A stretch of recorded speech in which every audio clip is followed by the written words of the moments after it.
I explore only the truth, the two for you all.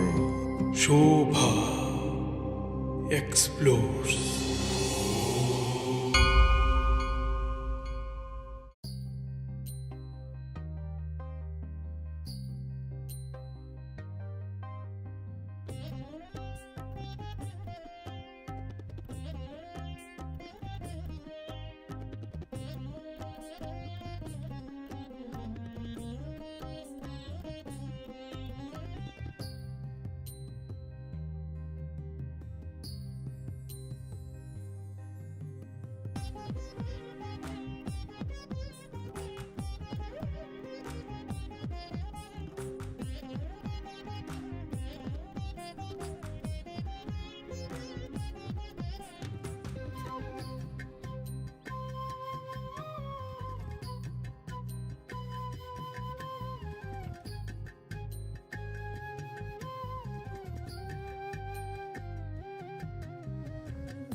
ఇంతకుముందు రాకపోవడానికి ఇప్పుడు రావడానికి ఏదైనా పరమార్థం ఉందా స్వామి?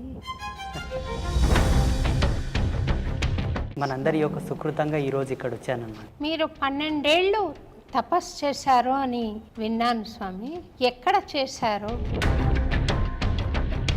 ఇప్పటికీ కారులో కూర్చున్నానంటే అట్లాగే వెళ్ళిపోతాను మైకం లోపల.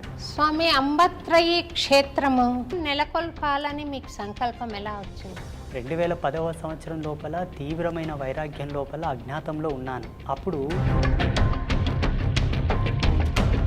మీకు ఒక మెసేజ్ చేసిన తర్వాత కూడా అమ్మతో కాస్త కళ్ళు మూసుకొని మా యొక్క సంభాషణ జరిగింది. మీరు అక్కడ నీటితో దీపం వెలిగించినట్టు నేను చూశాను స్వామి. అది ఎన్ని సంవత్సరాల క్రితం వెలిగించారు? 2011వ సంవత్సరంలోనే కార్తీక శుద్ధ పౌర్ణమి రోజు జగదంబల యొక్క ప్రతిష్ట అయ్యింది. 2011వ సంవత్సరం నుంచి ఇప్పటి వరకు నిరంతరాయంగా వెలుగుతూనే ఉంది. 13 సంవత్సరాలు. మరణం తర్వాత ఏం జరుగుతుంది అన్నది మీరు ఇదమిత్తంగా చూడగలిగారా స్వామి? సాదృశ్యంగా చూడాలనుకుంటే ప్రతిరోజు లైవ్లో చూస్తారు వాళ్ళు. తమరు చూస్తుంటారు కదా స్వామి. భగవతి ఇచ్చామ్మ. నాకు ఆశీర్వచనం ఇవ్వండి స్వామి. తప్పకుండా. బెజవాడ కనకదుర్గమ్మ రాత్రిపూట రిక్షాలో కూర్చుని నగరమంతా చూస్తుంది. అది ఎంత మాత్రం సత్యం అంటారు? అది వాస్తవమే. చాలామంది మరి ఆ భక్తుడికి మోక్షం ఇచ్చింది, ఆయనను అనుగ్రహించింది అన్నమాట సత్యమే. చిలుకూరు బాలాజీ టెంపుల్కి వెళ్ళడం, అక్కడ రంగరాజన్ స్వామి వారు మిమ్మల్ని భుజం మీద ఎక్కించుకుని గుళ్ళోకి వెళ్ళడం, అందులో ఏదైనా పరమార్థం ఉందంటారా స్వామి? శ్రీమాన్ రంగరాజన్ వారు అది ఒక సవాల్గా తీసుకున్నారు. తిరుప్పాణ ఆల్వారు లాంటి ఒక ఈ నిమ్న వర్గాల్లో అంతటి పరమభక్తుడు ఎవరున్నారు అని బాగా రీసెర్చ్ చేశారు. ఎవరో ఒక భక్తుడు నా గురించి వారికి చెప్పారు. నేను షాక్ అయ్యాను. ఆనాడు తిరుప్పాణ ఆల్వారు పుట్టినటువంటి కమ్యూనిటీ ఏమిటి, ఈనాడు నువ్వు పునరావృతం చేస్తున్నటువంటి కమ్యూనిటీ వాళ్ళు ఎవరు? భౌతికమైన శరీరం లేకుండా ఉంటారా స్వామి? అట్లా ఉన్నారు. లేవు అనడానికి ప్రమాణాలు లేవు, ఉన్నాయి అనడానికి ప్రమాణాలు ఉన్నాయి. మీరు చూసారా స్వామి దయ్యాలను?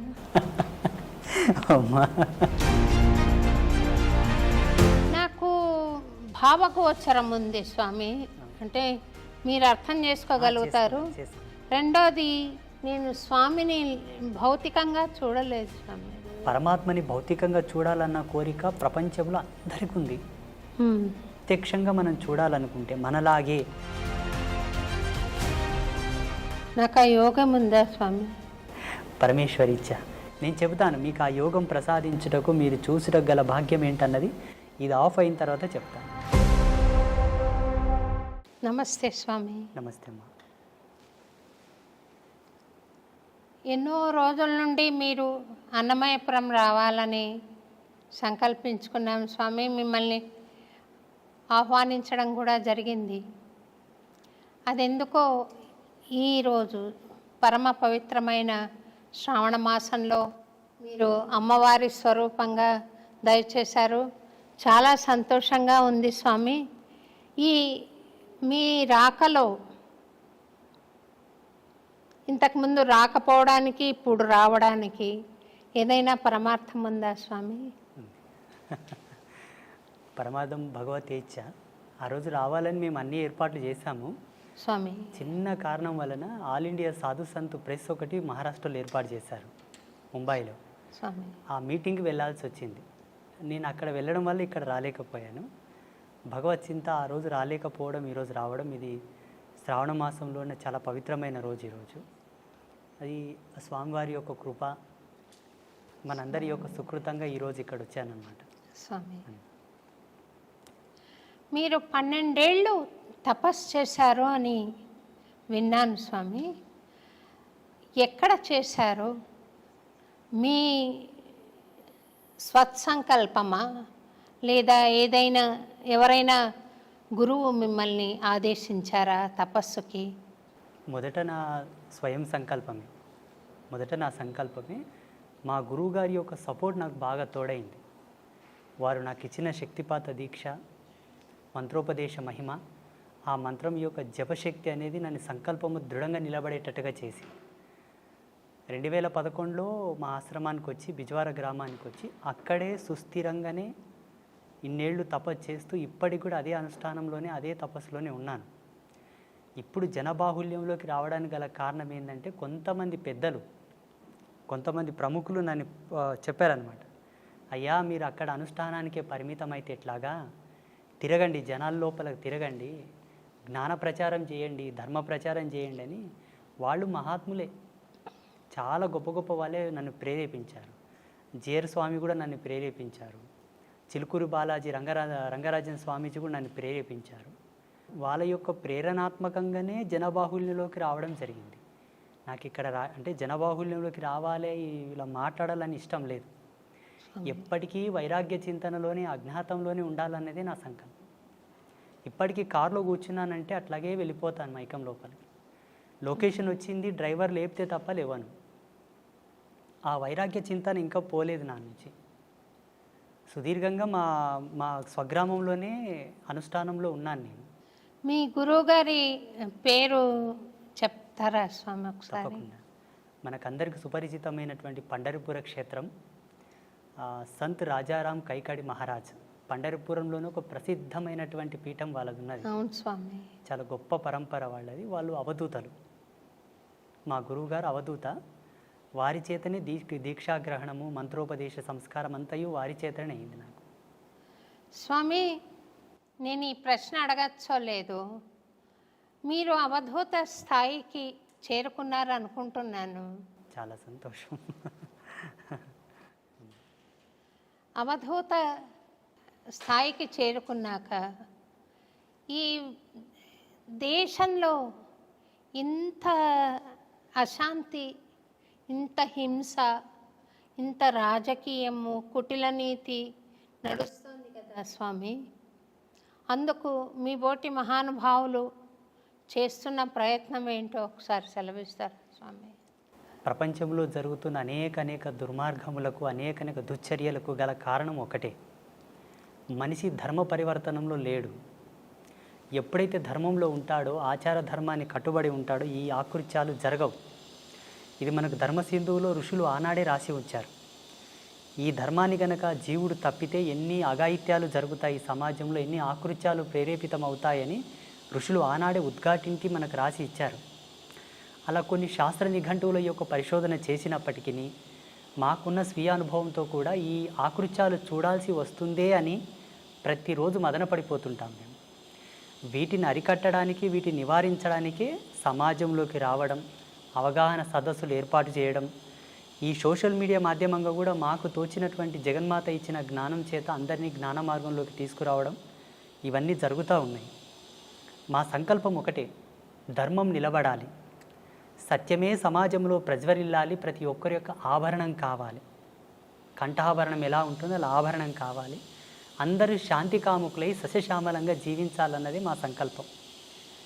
ప్రతిరోజు జపం అయిపోయిన తర్వాత అంగన్యాస కరన్యాసములన్నీ అయిపోయి ఉపాసన బలం అంతా అయిపోయిన తర్వాత మంత్రక్షితలు అదే దిశగా వదులుతాను నేను. అమ్మా జగజ్జనని, ఈ సమాజంలో సుస్థిరమైనటువంటి శాంతిని నెలకొల్పమ్మా, నా బోటి వాళ్ళు చేసేటటువంటి ఈ యొక్క సంకల్ప శక్తి సత్యమైతే అది నెరవేరుగాక అని అమ్మకు ఆదేశం ఇస్తాను ప్రతిరోజు. ఆ అమ్మ యొక్క ఆశీర్వాదం, భగవత్ సంకల్పం, భగవంతుడు తలంచిన ఎడల అది ఎంత పని. మేము ఉడతా భక్తిగా ప్రతిరోజు అదే సంకల్పం చేస్తూ ఉంటాం. యజ్ఞం చేసినా, అర్చన చేసినా, భగవత్ కైంకర్యం ఏం చేసినా కూడా ఉత్తర సంకల్పం అదే. స్వామి, అంబత్రయి క్షేత్రము నేను కూడా దర్శించుకున్నాను. మీరు చక్కటి ఆశీర్వాదం ఇచ్చి పంపించారు. ఆ క్షేత్రం నెలకొల్పాలని మీకు సంకల్పం ఎలా వచ్చింది? 2010వ సంవత్సరం లోపల తీవ్రమైన వైరాగ్యం లోపల అజ్ఞాతంలో ఉన్నాను. అప్పుడు జగదంబ యొక్క ప్రేరణ మేరకు ఒక దర్శనం వచ్చింది నాకు. ఒక స్పృహణ కలిగింది, ఒక ప్రేరణ. ఆ ప్రేరణ ఏంటని 3 రోజులు మదనపడ్డాను నేను. ఏంటి నాకు ఈ దర్శనం వచ్చింది, ఏంటి దీని విశ్లేషణ ఏంటని. ఒక మహనీయుని ఆశ్రయిస్తే ఆయనతో చర్చ జరిపాను నేను. అయ్యా, నేను జపంలో కూర్చున్నప్పుడు నాకు ఇలా కళలు వస్తున్నాయండి, అందరికి అర్థం కావాలని కళలు వస్తున్నాయండి అని చెప్పాను. అవి కళలు కాదు నాయన, నువ్వు చేసే జపము యొక్క తార్కాణం, నిదర్శనపు సూత్రములు. అవి రావడానికి గల కారణం లోక కళ్యాణమే. నీ చేత ఇది జరగనున్నది అని వారు నాకు మొత్తం వివరించి చెప్పారు. నేనేం చేయగలను? నేను దేశంగాని దేశంలో ఉన్నాను, అనగా మహారాష్ట్రలో ఉన్నాను. కూలి పని చేసుకుంటూ ఉన్నాను. నేను ఏం చేయగలను? పొద్దునుంచి సాయంత్రం వరకు కష్టపడితే 100 రూపాయలు ఇస్తారు. ఈ నా జీవన భృతితో నేను ఏమి సాధించగలనని వారిని అడిగాను. ఉత్తర క్షణమే వారు నాకు ప్రేరణ ఇచ్చారు. మీ తల్లిదండ్రులతో నేను మాట్లాడతాను, నువ్వు ఇక్కడి నుంచి వెళ్ళిపో, మీ స్వగ్రామంలో నీ వల్ల జరిగే ఉన్నాయి, నువ్వు వెళ్ళిపో అని నన్ను ఆదేశించారు. అప్పటికి నేను కొంత డబ్బు తీసుకొని ఒక వ్యక్తి కిందకు పని చేయడానికి పోయాను. ఆయన నన్ను వదలరాయి. నా డబ్బు తీర్చే వరకు నువ్వు ఎలా పోతావని ఆయన అంటాడు. మా తల్లిదండ్రులు ఆయనను వేడుకొని నన్ను పంపించారు ఇక్కడ బిజ్వార గ్రామానికి. ఇక్కడ వచ్చి 6 నెలలు తపస్సు చేశాను. మళ్ళీ అనుష్ఠానమే. 2011వ సంవత్సరం లోపల ఇలా అమ్మవార్లను స్థాపించుకొని ఒక చిన్నపాటి కుటీరం ఏర్పాటు చేసుకొని అక్కడి నుంచి నీ అనుష్ఠానమును కొనసాగించు, అది జగత్ ప్రసిద్ధమవును అని చెప్పేసి ఒక ఆదేశం. ఇప్పటికీ ఈరోజు అన్నమయపురానికి రావడానికి గల కారణం, ఆ రోజు నిన్ను ధ్యానామృతంలో కూర్చున్నప్పుడే వచ్చింది, నువ్వు ఈరోజు పోలేవు అని. వాస్తవంగా ఏదో ఒక ఫోన్ రావడం, నేను అక్కడ పోవడం మిమ్మల్ని చాలా బాధ పెట్టాను. లేదు స్వామి, లేదు స్వామి, మీరు రావాలన్న ఒక తీవ్రమైన సంకల్పం తప్ప నాకు బాధ ఏం లేదు స్వామి. మీరు స్వామి రాలేదే, స్వామి రావాలి అని ఒక కోరిక తప్ప, ఒక ప్రార్థన తప్ప అన్యథా నేను భావించలేదు. మీ జ్ఞానం నాకు తెలుసు, మీ స్థాయి నాకు అంతో ఇంతో దర్శనం అవుతోంది స్వామి. మీ తపశ్శక్తి తెలుసు కాబట్టి మీ ఆశీర్వచనం కావాలన్న సంకల్పంతోనే మిమ్మల్ని ఆహ్వానించడం జరిగింది. నిన్న రాత్రి మీకు మెసేజ్ చేసిన ఉత్తర క్షణమే నేను అప్పటికే అనుష్ఠానంలో ఉన్నాను. మీకు ఒక మెసేజ్ చేసిన తర్వాత కూడా అమ్మతో కాస్త కళ్ళు మూసుకొని మా యొక్క సంభాషణ జరిగింది. మీరు అక్కడికి వెళ్ళడానికి గల బలమైన కారణం ఒకటి ఉన్నది. భగవంతుడు అన్ని విధాలా ఒకరిని పరిపూర్ణుడు చేయడానికి కొన్ని సంకల్పాలు ఇస్తాడు. ఆ సంకల్పానికి నాందియే మీరు అన్నమయపురం వెళ్ళడం నాన్న, నువ్వు వెళ్ళాలి అని చెప్పారు. అక్కడ స్టార్ట్ అయిన ప్రయాణం ఇక్కడనే ఆగింది. సంతోషం స్వామి. అమ్మవారు మీకు ఇక్కడికి రావడానికి మీకు పర్మిషన్ ఇవ్వడానికి కారణం చెప్పారు స్వామి. పరిపూర్ణత్వం సిద్ధించడానికి మీరు దయచేయాలి అని. మరి అందుకు మీరు రావడం ఒకటేనా, ఇంకేదైనా సెలవిస్తారా స్వామి? తప్పకుండా. నేను రాత్రిలోనే అమ్మతో కొంత కుశల ప్రశ్నలు సలిపానమాట. సంగీత సాహిత్య వాగ్గేయ ధర్మం లోపల ఉండేటటువంటి కొన్ని కళలు, ఆ ప్రత్యేకతలు వారిలో ఉన్నాయి నాయన. వారు సారస్వతమైనటువంటి ధర్మంలోనే జన్మించారు. వారి యొక్క అనుగ్రహ ప్రేరణాత్మకమై మీరు వెళుతున్నట్టే. నువ్వు వెళ్ళటం లేదు, నీ వెంబడే ఛాయారూపకంగా నేను వస్తున్నాను. ఆ ఆదర్శ దంపతులను పావనం గల చేసి నా మాటగా వాళ్ళకి ఆశీర్వచనం మొసంగిరండి అని చెప్పారు కాబట్టి నేను వచ్చాను ఒక దూతగా. సంతోషం. ఆ ముగ్గురమ్మల యొక్క దూతగా వచ్చాను. సంతోషం. తప్పకుండా మీరిద్దరు దంపతులు అనుగ్రహిస్తారు, భగవత్ కృప పొందినట్లే లెక్క. మీరు అన్నారు స్వామి మీరు అవధూత తత్వంలో ఉన్నానన్నారు, అది మీ మనస్సు. ఆ తత్వంలో నేనుంటే ఆ జగదంబ మిమ్మల్ని తప్పకుండా పావనం చేస్తుంది. స్వామి ముగ్గురమ్మలు అంటున్నారు కదా స్వామి, లక్ష్మి, పార్వతి, సరస్వతి అమ్మవారు ముగ్గురు శక్తుల్ని ఏకం చేసి అక్కడ ప్రతిష్ట చేశారు కదా స్వామి. మీరు అక్కడ నీటితో దీపం వెలిగించినట్టు నేను చూశాను స్వామి. అది ఎన్ని సంవత్సరాల క్రితం వెలిగించారు, ఇప్పుడు ఇంకా వెలుగుతోంది.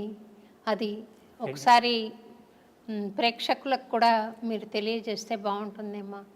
2011వ సంవత్సరంలోనే కార్తీక శుద్ధ పౌర్ణమి రోజు జగదంబల యొక్క ప్రతిష్ట అయ్యింది. కార్తీక శుద్ధ పౌర్ణమి రోజు జగదంబల ప్రతిష్ట అయిన ఉత్తర క్షణమే జ్యోతి ప్రజ్వలన జరగాలి. సూర్యకిరణాల చేత, అగ్ని లేకుండా, కృత్రిమమైనటువంటి అగ్ని రాల్జించకుండా సహజ సిద్ధమైన సత్యాగ్నితోటి వెలిగించాలని సూర్యకిరణాలతో వెలిగించాం. 2011వ సంవత్సరం నుంచి ఇప్పటి వరకు నిరంతరాయంగా వెలుగుతూనే ఉన్నాయి. 13 సంవత్సరాలు స్వామి. మనిషి సాధన ద్వారా పరమాత్మతో సత్సంబంధం ఏర్పరచుకోవడం మానవ జీవన పరమావధిగా చెప్తారు కదా స్వామి. మనుష్యాణం సహస్రేషు కశ్చిద్యతతి సిద్ధయే యతతామపి సిద్ధానాం కశ్చిన్మాం వేత్తి తత్వతః. అంటే 1000 మందిలో ఒకడు, కొంతమంది ప్రయత్నిస్తారు, 1000 మంది ప్రయత్నిస్తారు, అందులో ఏ ఒక్కడో ఇద్దరో కృతకృత్యులు అవుతారంటారు. మిగిలిన వాళ్ళు జన్మలు ఎత్తుతూనే ఉండాలా స్వామి? తప్పకుండా ఎత్తాలి. అంటే జన్మ యొక్క పరిపూర్ణమైన లక్ష్యం ఏమిటి అంటే, ఏ తత్వం నుంచి అయితే నువ్వు జాలువారి ఈ భువికి పరిచయం అయ్యావో అదే తత్వం లోపల ఐక్యమైపోవడమే. ఐక్యమైపోవడానికి గల ఉత్తమమైనటువంటి సోపాన మార్గమే ఈ సాధన క్రమము, ఆధ్యాత్మికమైనటువంటి దర్పణం.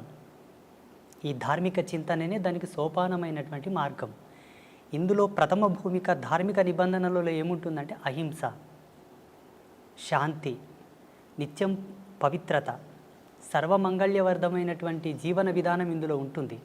అందుకే ధార్మికతతోనే పరమాత్మను చేరుకోవడం సులభము, క్షేమకరము, అన్నిటికీ సయోగ్యమైనటువంటి మార్గమని మనకు ఉద్ఘాటించి చెప్పారు ఋషి పరంపరలు. అన్యమైన మార్గముల వెంబడ కూడా అవలంబింపవచ్చునేమో, బహుదుర్లభం, బహు కాఠిన్యము. అందుకు గల ప్రామాణికమైనటువంటి సూత్రము లేదు. ధార్మికంగా భగవత్ చింతనతో పరమాత్మతో ఐక్యమవ్వచ్చు, మన ముక్తిని మోక్షాన్ని పొందవచ్చు అని అనేకులు నిరూపించి చూపించారు మానవాళికి. కొంతమంది మరణం పాలవుతున్నారు, కొంతమంది మృత్యువును జయించి మీ బోటి మహానుభావులు బ్రతికుండంగానే పరమాత్మను దర్శిస్తున్నారు. మరణం తర్వాత ఏం జరుగుతుంది అన్నది మీరు ఇదమిత్తంగా చూడగలిగారా స్వామి? అది ఒకసారి సెలవిస్తారా? ప్రపంచంలో ప్రతి ఒక్కరూ మరణాన్ని దుర్లభం, చాలా బాధాకరము, అదొక చెడ్డగా భావిస్తారు. చనిపోవడం అంటే ఒక చెడు, ఒక కీడుగా భావిస్తారు. మా ఉద్దేశం ప్రకారంగా, మేము పొందిన అనుభూతి ప్రకారంగా మరణాన్ని మించిన సుఖము, సంతోషం వేరొకటి లేదనుకుంటాను. శాశ్వతానందం అది పొందగలిగితే, ఆ ఓటి మరణాన్ని పొందగలిగితే, దుర్మరణమునకు, దుర్గతితో మరణించిన మరణానికి శాంతి లేదు. అది యాతన, బహు కాఠిన్యమైనటువంటి యాతన. అది తగదు జీవుడికి ఎప్పుడే కానీ ఇచ్ఛామరణ సంసిద్ధి కలిగినా, భగవత్ ప్రేరణతో మరణ సంసిద్ధి కలిగినా అందుకు మించిన శాంతి వేరొకటి లేదు. అలా చనిపోవడానికి కూడా మన ధర్మం లోపల చాలామంది ప్రాకులాడారు. అందరికీ సుపరిచితులైనటువంటి భీష్మ పితామహ, వారికి మరణం వారి ఇచ్ఛా ప్రేరణతోనే కలిగినది. దక్షిణాయనం వీడి ఉత్తరాయణ పుణ్యకాలం ప్రవేశించే వరకు వారు మరణాన్ని స్వీకరించలేదు. మరణంలో కూడా ఒక ఆనందాన్ని వెతికారు వాళ్ళు, మరణంలో కూడా ఒక ప్రాముఖ్యతను వెతికారు వాళ్ళు. అలా చాలామంది మహితాత్ములు, గొప్ప వాళ్ళు మనకు మరణం గురించి ఎన్నో నిదర్శనాలు ఇచ్చారు. ఈనాడు ప్రజాలోకమంతా కూడా మరణం అంటే భయపడతారు. మరణాన్ని గురించి భయపడవలదు, మరణాన్ని గురించి చింతించవలదు. నువ్వు ఎంత భయపడినా, ఎంత చింతన చేసినా ఈశ్వర ప్రమాణమే జనన మరణములు. ఎలా మరణిస్తున్నావన్న దశని గురించే మనం ప్రాకులాడాలి. అన్ని ధర్మాలకు కట్టుబడి అన్ని ఆచార ధర్మాలకు నువ్వు కట్టుదిట్టమై ఉండి నడిస్తే తప్పకుండా సహజమైన మరణం, శాంతి మరణం, ఇచ్ఛామరణమే సంభవిస్తుంది.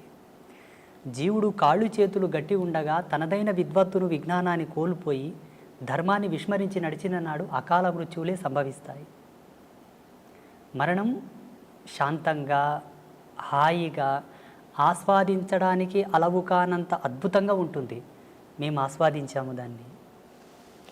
జీవుడు మరణించిన తర్వాత ఏమవుతాడంటే, జీవించి ఉండగా తాను చేసినటువంటి ధర్మాన్ని అనుసరించి ధర్మమా అధర్మమా, ఆయన జీవన ప్రయాణం అంతయు కూడా భగవత్ సంకల్పానికి దగ్గరగా ఉన్నదా, దూరంగా ఉన్నదా, ఈ యొక్క బేరీజును పట్టుకొని ఆయన మరణించిన తర్వాత యాతనా శరీరంతో ఉండాలా లేకపోతే సుఖశాంతులతో ఉండే శరీరంతో ఉండాలనేది డిసైడ్ అవుతుంది.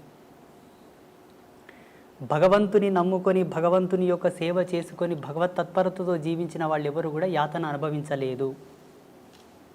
భావి తరాలలో అనుభవించబోరు, ఇక ముందు ఎవరు కూడా అనుభవించలేదు. ఎవరైతే భగవంతును దూషిస్తున్నారో, హరిభక్తులను, శివభక్తులను, దైవీ తత్పర సంపన్నులను దూషిస్తున్నారో వారికి తప్పకుండా మరణానంతరం బహు దుర్లభమైనటువంటి యాతన ఉంటుంది. ఈరోజు ఏదో కొంచెం చదువుకోగానే, అంత తెలివి రాగానే దేవుడు లేడు, ఇవన్నీ మూఢనమ్మకాలు, చాదస్వం, వీటిని నమ్మకూడదు, వీటి వల్ల టైంపాస్ అంటున్నారు చూసారా, వారందరికీ కూడా మరణం తర్వాత అది వర్ణించశక్యం కానటువంటి సందర్భం అన్నమాట.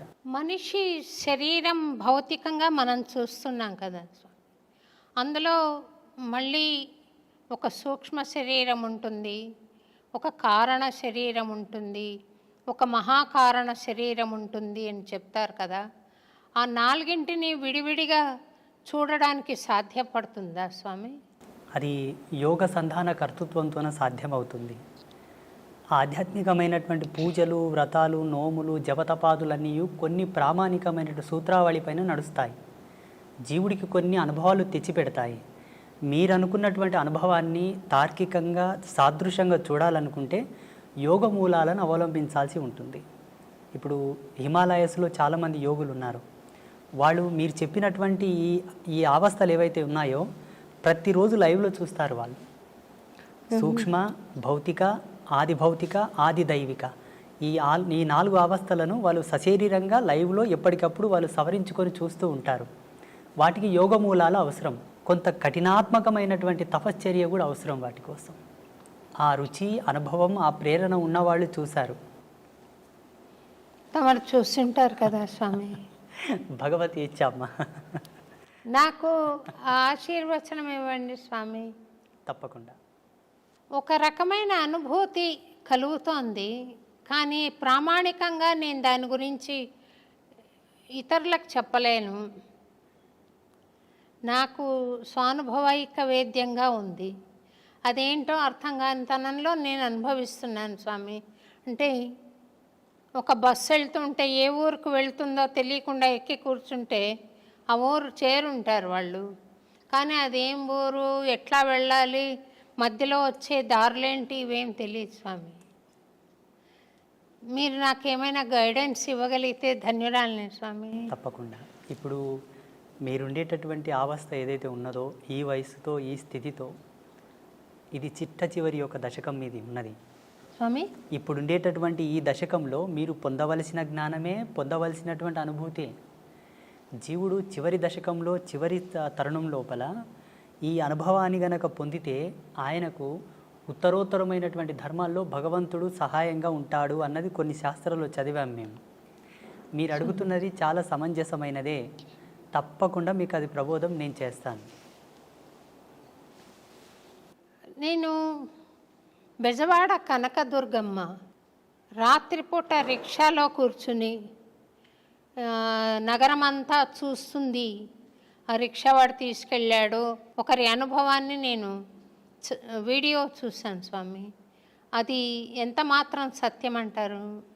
అది వాస్తవమే. చాలామంది మన కంచి పరమాచార్య మహాస్వామి వారు కూడా అమ్మవారి గురించి ఎన్నో ప్రత్యక్షమైన సాక్ష్యాలు చెప్పారు.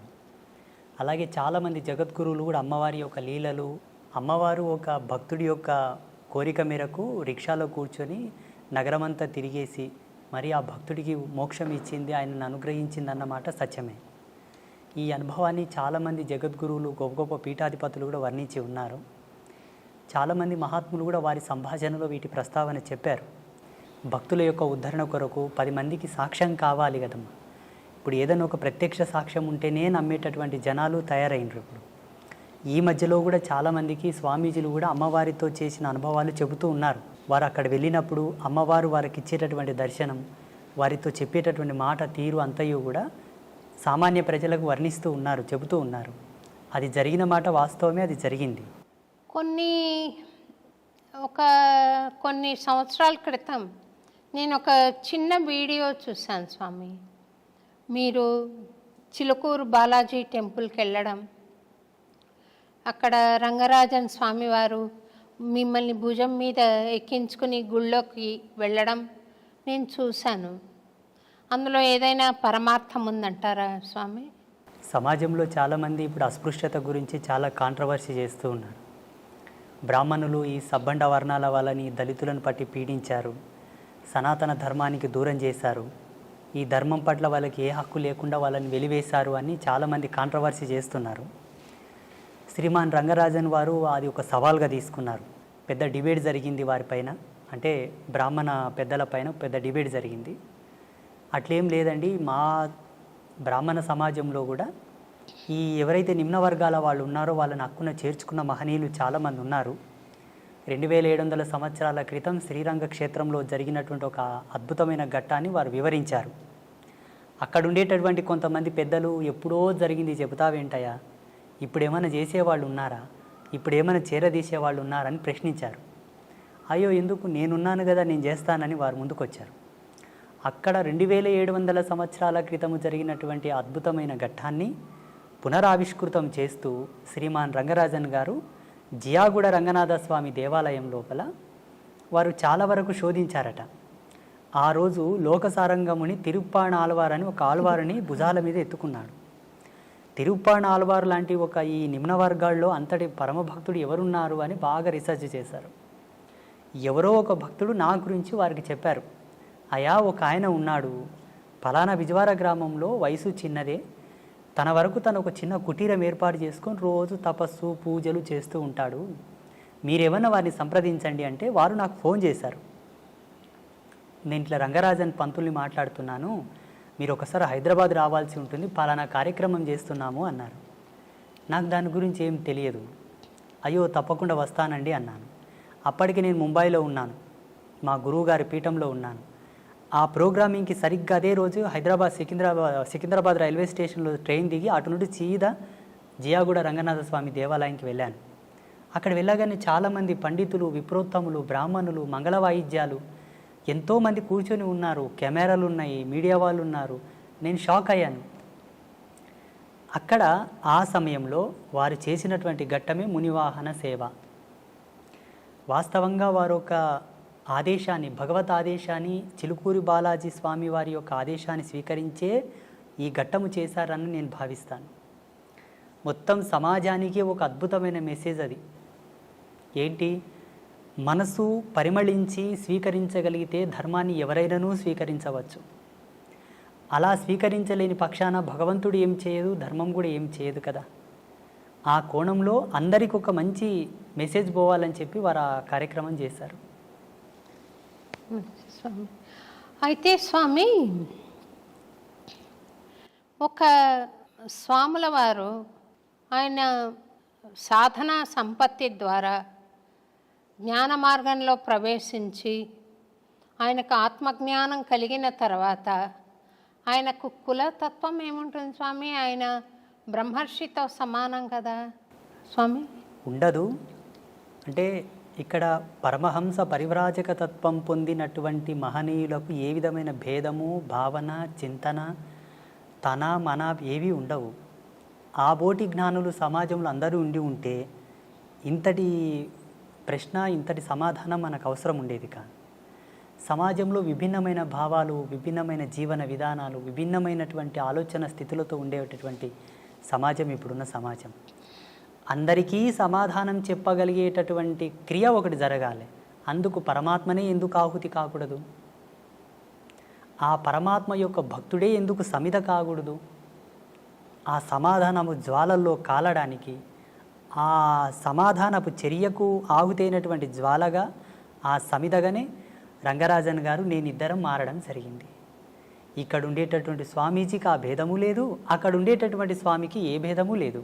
కానీ సమాజంలో ఎవరికి కూడా సందేహం లేకుండా, ఏ ఒక్కరికి, పండితుడి నుంచి పామరుని వరకు అందరికీ సమానమైనటువంటి ఒక సమాధాన ప్రేరేపకమే ఆ మునివాహన సేవ. నాలో వాళ్ళు కులము చూడలేదు, నాలో వాళ్ళు వర్గభేదము చూడలేదు. సమాజంలో ఎక్కడి నుంచి అని తీసుకున్నావు అన్న ప్రశ్న వస్తుంది. ఆనాడు తిరుప్పాణాళ్వారు పుట్టినటువంటి కమ్యూనిటీ ఏమిటి? ఈనాడు నువ్వు పునరావృతం చేస్తున్నటువంటి కమ్యూనిటీ వాళ్ళు ఎవరు? ఆయన భాగవతుడా, భక్తుడా, భగవంతుడా, స్వామీజీయా, సన్యాసియా పక్కన పెడితే వర్గీకరణ ప్రకారంగా దృశ్యంతో చూసేవాళ్ళు ఉన్నారు ఇప్పుడు సామాన్యులు. వారి కోరకై నన్ను ఎంచుకొని నన్ను వారు ఆ కార్యక్రమంలో స్వామివారే ముందుకు తెచ్చారు. మీరన్న భావనతో ఎక్కడ కూడా భేదం అక్కడ లేదు, నాలో లేదు, వారిలో లేదు. జనాల కోసం, జనబాహుల్యంలో అది ఒక మంచి నిర్దేశకం కావాలి కాబట్టి వారు తీసుకోవడం జరిగింది.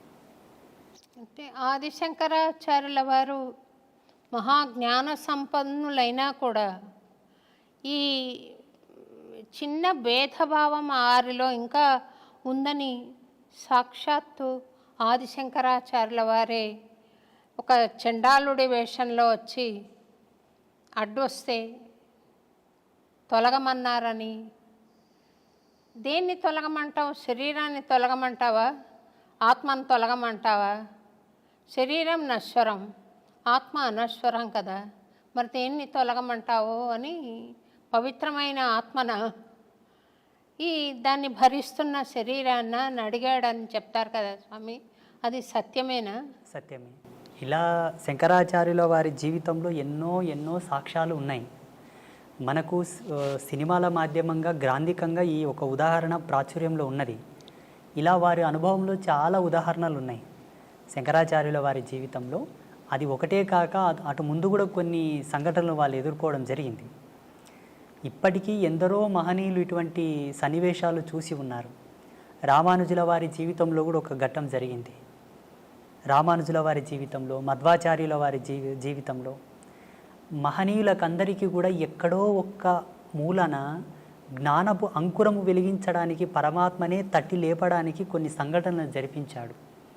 ఆ చిద్విలాస స్వరూపుని యొక్క లీలలవి, ఆ పరాత్పరుని యొక్క లీలలవి.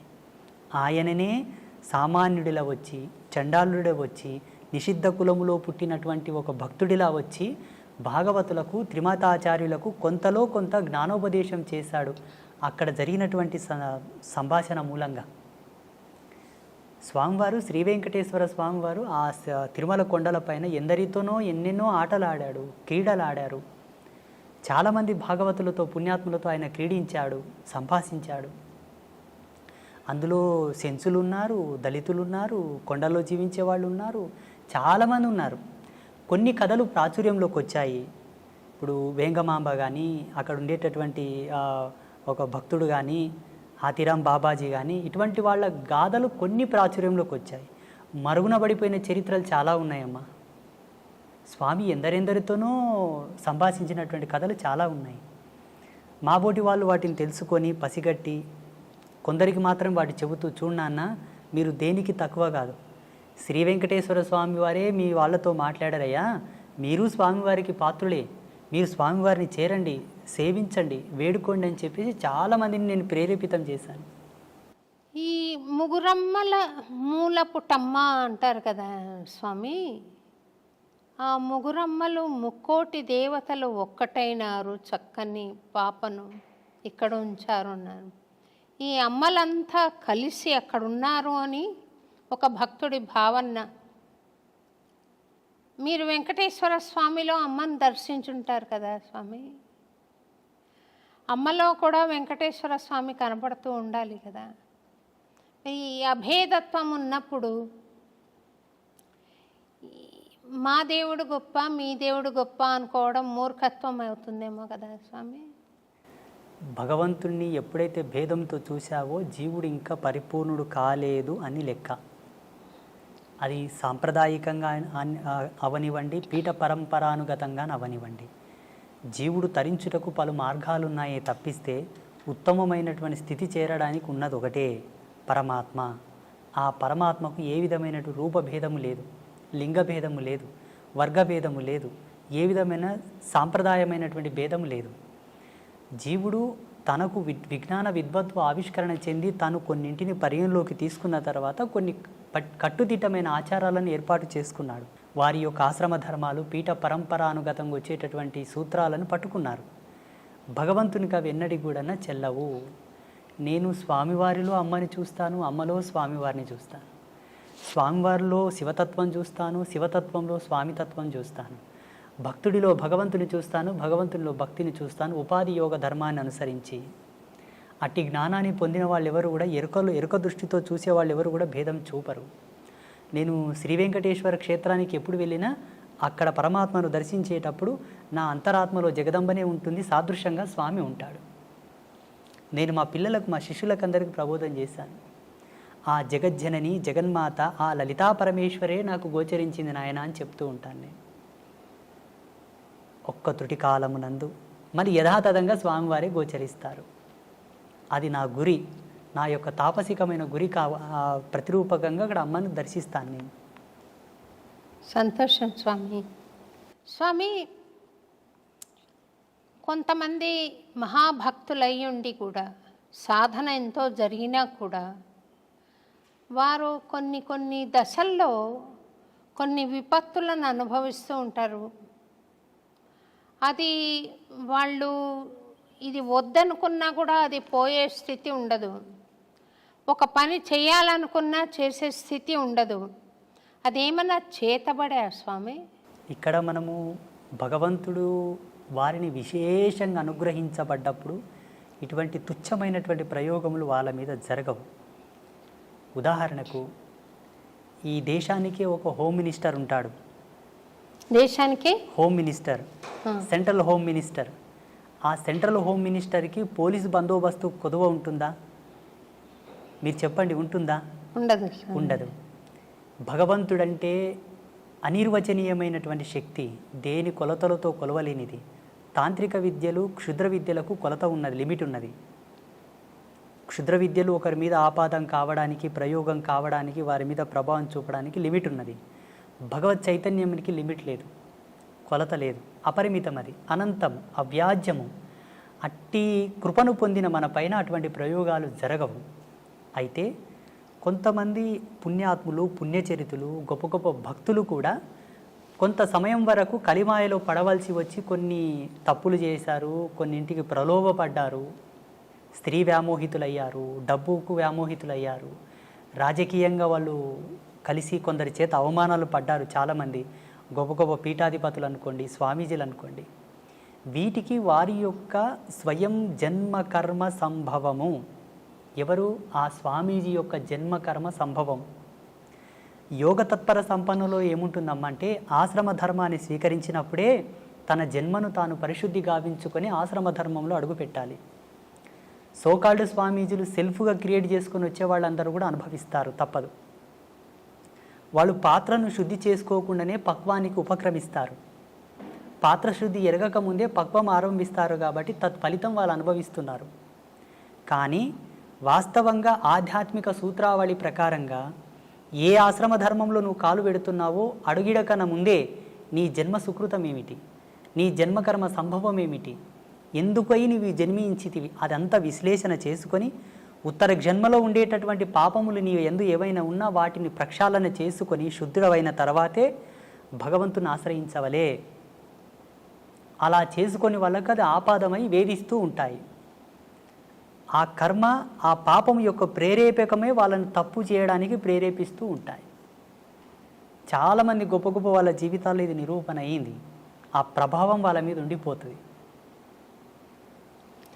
భౌతికమైన శరీరం లేకుండా మరి అది సూక్ష్మ శరీరం అనాలా, ప్రేతాత్మ అనాలా, దయ్యాలని మామూలు మాటల్లో అంటారు, దేవతలు కూడా కావచ్చు. ఉంటారా స్వామి అట్లా? ఉన్నారు. దైవం ప్రత్యక్షమైనటువంటి దర్శనం. ఈ భూతాలు, ప్రేతాలు, దయ్యాలు ప్రత్యక్షంగా మనకు కనబడవు. భగవంతుడు దర్శనమిస్తాడు కానీ వాళ్ళు మనకు దర్శనం అవ్వరు. ఆ దుష్టశక్తిని పసిగట్టి పట్టుకోవాలంటే అంతకు సమానమైనటువంటి దైవశక్తి కలిగి ఉండాలి.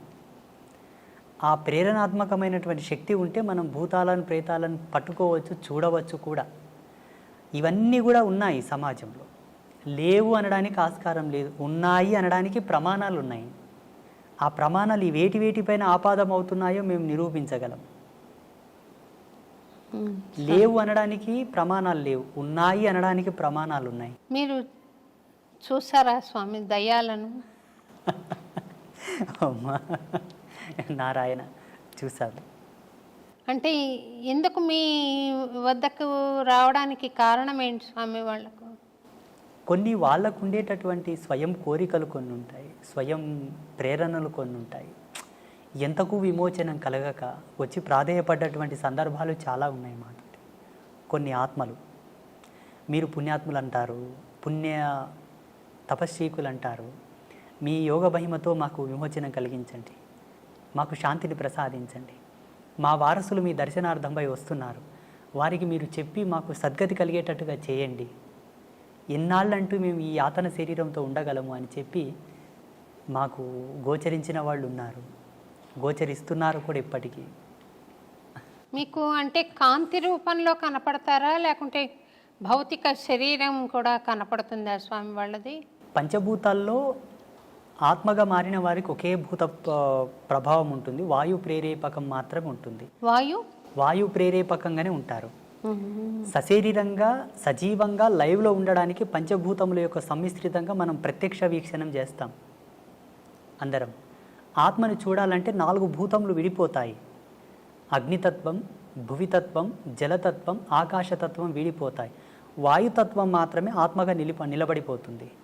మనం ఏ ఆత్మను దర్శించాలన్నా వాయువు ప్రేరేపకముగానే చూడవలే, సంభాషించవలే. ఇక్కడ మీరు దయ్యాలు, భూతాలు, ప్రేతాలు మీకు కనబడతాయా గురూజీ అని అడిగారు కదా. పంచభూతాల మీద అంతో కొరతో కాస్తో కొరతో జ్ఞానం ఉండి పట్టు ఉన్న వాళ్ళకే వాటిని పట్టుకోవడానికి ఒక విఘ్నత ఉంటుంది, లేకపోతే ఉండదు. అంటే వాటి అనుభూతి కలుగుతుందా, లేకపోతే చర్మచక్షులతో చూడగలుగుతామా స్వామి? చర్మచక్షువులతో చూడొచ్చు, అనుభవైకంగా తీసుకునే వాళ్ళు కొంతమంది ఉంటారు. లైవ్లో చర్మచక్షువులతో వాళ్ళని చూస్తూ ఒక షాడో, ఒక నీడలాగా, ఒక వాయు యొక్క కేంద్రకంగా ఒక ఆకారంలాగా మనం చూసి మాట్లాడడం కూడా జరుగుతుంది. చూసిన వాళ్ళు చాలామంది ఉన్నారు. వాళ్ళని దర్శించినప్పుడు మీకు కలిగిన అనుభూతి ఏంటి స్వామి? మాకు చిదానంద స్థితిని, అనంతతత్వాన్ని చూసినప్పుడు వాటిని చూస్తే ఏమనుభూతి కలుగుతుందమ్మా? జాలి వేస్తుంది అంతే.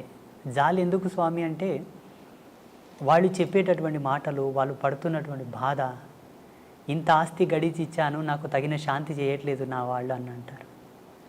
నాకు ఇంకయూ సద్గతి కలగలేదు, నా వారసత్వం అనే వ్యామోహం లోపల ఇంత కష్టపడి నేను అన్నీ చేసి ఇచ్చాను, నా మరణానంతరము నాకు సరి అయిన పూజలు చేయక, నాకు సద్గతిని కల్పించక ఇంకయూ నన్ను బాధ పెడుతున్నారు స్వామి అని వేడుకున్నప్పుడు ఎవరికైనా జాలి కలుగుతుంది కదా. నా వారసత్వం చల్లగా ఉండాలని ఎన్నో ఆకృత్యాలు చేస్తూ, ఎన్నో తప్పులు చేసి, ఎంతో కష్టపడి అవతలి వాళ్ళ మనోభావాలు దెబ్బతీసి కూడా సంపాదించిన తర్వాత కూడా చివరికి ఆ జీవుడు వెళ్ళిపోయిన తర్వాత వీళ్ళు ఏమి సద్గతిని ప్రేరేపింపక బాధపడతాను నేను. వాళ్ళని చూసి ఏం అనుభూతి పొందను. మీరు వాళ్లకు సద్గతి కలిగించారా స్వామి, లేకుంటే ఇంకా ఉన్నారా మీతోటి? అంబాత్రయ క్షేత్రంలో లెక్క పెట్టలేదు కానీ అమ్మా, ఇప్పటికి శ్రీపీఠంలో గోమాతకు చాలా ఉత్తమమైనటువంటి తంతులతోటి మేము పితృదేవతలకు శాంతి చేస్తాం. మీరు ఇదొక్కటి పట్టుకోవాలి. ఇక్కడ ఉండేటటువంటి భారతదేశంలో ఏ క్షేత్రంలో కూడా అట్లా గోమాతకు పూజా కైంకర్యములు జరగవు. అది జగదంబ యొక్క ప్రేరణని అమ్మ నాకు ఇచ్చిన దర్శనమే. చూడు నాయన, నీ చెంతకు వచ్చి వారికి ఈ విధంగా గోమాతకు కైంకర్యములు జరిపి వారి పితృదేవతల శాంతిని కోరితే ఉత్తరక్షణమే శాంతిస్తారు, వాళ్ళ సంసారంలో ఎన్నో మార్పులు వస్తాయి, వాళ్ళు సుఖ సంతోషాలతో జీవిస్తారు అని. అలా మన పీఠంలో ప్రతి మంగళవారం, శుక్రవారం, పౌర్ణమి, అమావాస్యకు చాలామంది చేస్తూ ఉంటారు. వాళ్ళకి సద్గతి కలుగుతుంది స్వామి. మీరు దయ్యాలకే సద్గతి కలిగించినప్పుడు నేనేదో భక్తిగా ఉన్నాను కదా స్వామి, నాకు ఆశీర్వచనం ఇవ్వండి, ప్రసాదించండి. తప్పకుండా. అంటే మీకు ప్రత్యేకంగా నేను ఇవ్వవలసిందైతే ఏమీ లేదు. ఒక్కటి ఇవ్వగలను, ఒకటి మాత్రం ఇవ్వగలను. చెప్పండి. ఆ పరమేశ్వర యొక్క ఆశీర్వాదంతో, భగవంతుని కృపతోటి ఆల్రెడీ మీరు ఈశ్వర ప్రీతిని పొంది ఉన్నారు, భగవత్ కృపను పొంది ఉన్నారు, మీరు ఉత్తమమైనటువంటి ధర్మంలోనే ఉన్నారు. ఇందులో ఏ సందేహం లేదు.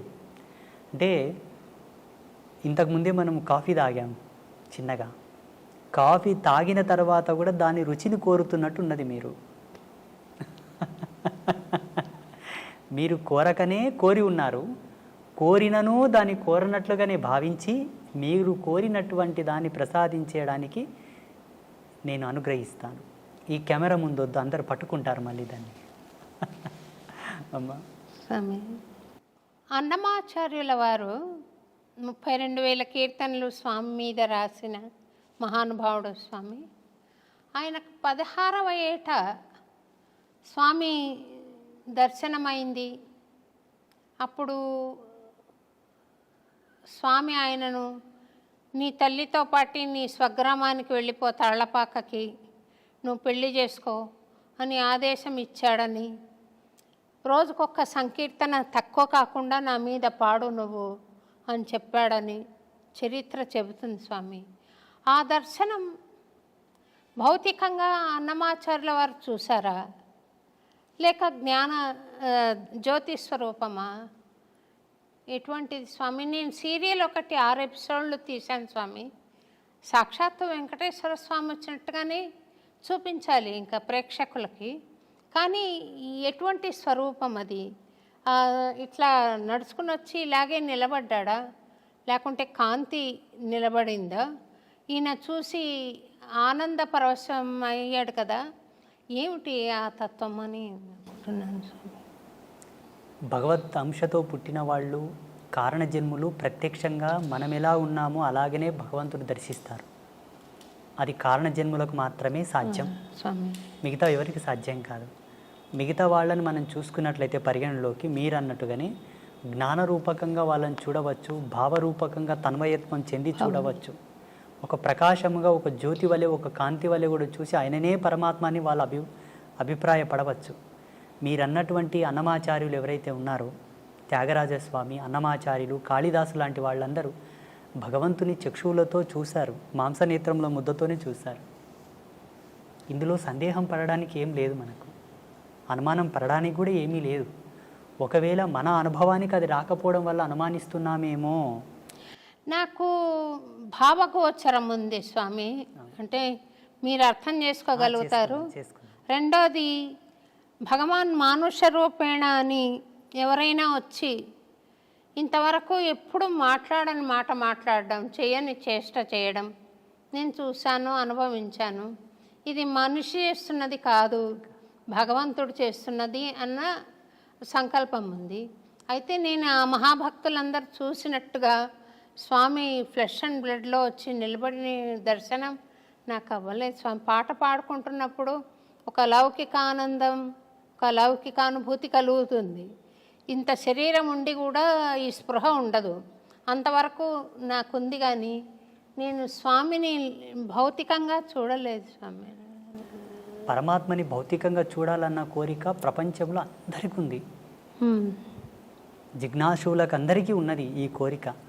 నేను యావన్ ప్రజాలోకానికి మీకును ఒక సందేశం ఏమి ఇవ్వదలుచుకున్నానంటే, భగవంతుని ఇలా ప్రత్యక్షంగా మనం చూడాలనుకుంటే మనలాగే అందుకు సరి సమానమైనటువంటి ప్రమాణము మనలో ఉండగలగాలేమో నా అభిమతం ఇది. ఎలా? సంస్కారవంతమైన సంస్కరణతో కూడుకున్నటువంటి జన్మ అయి ఉండవలే, లేదా ఆయన ప్రేరణతో పుట్టినటువంటి కారణ శరీర జన్మనైనా ఉండి ఉండవలే.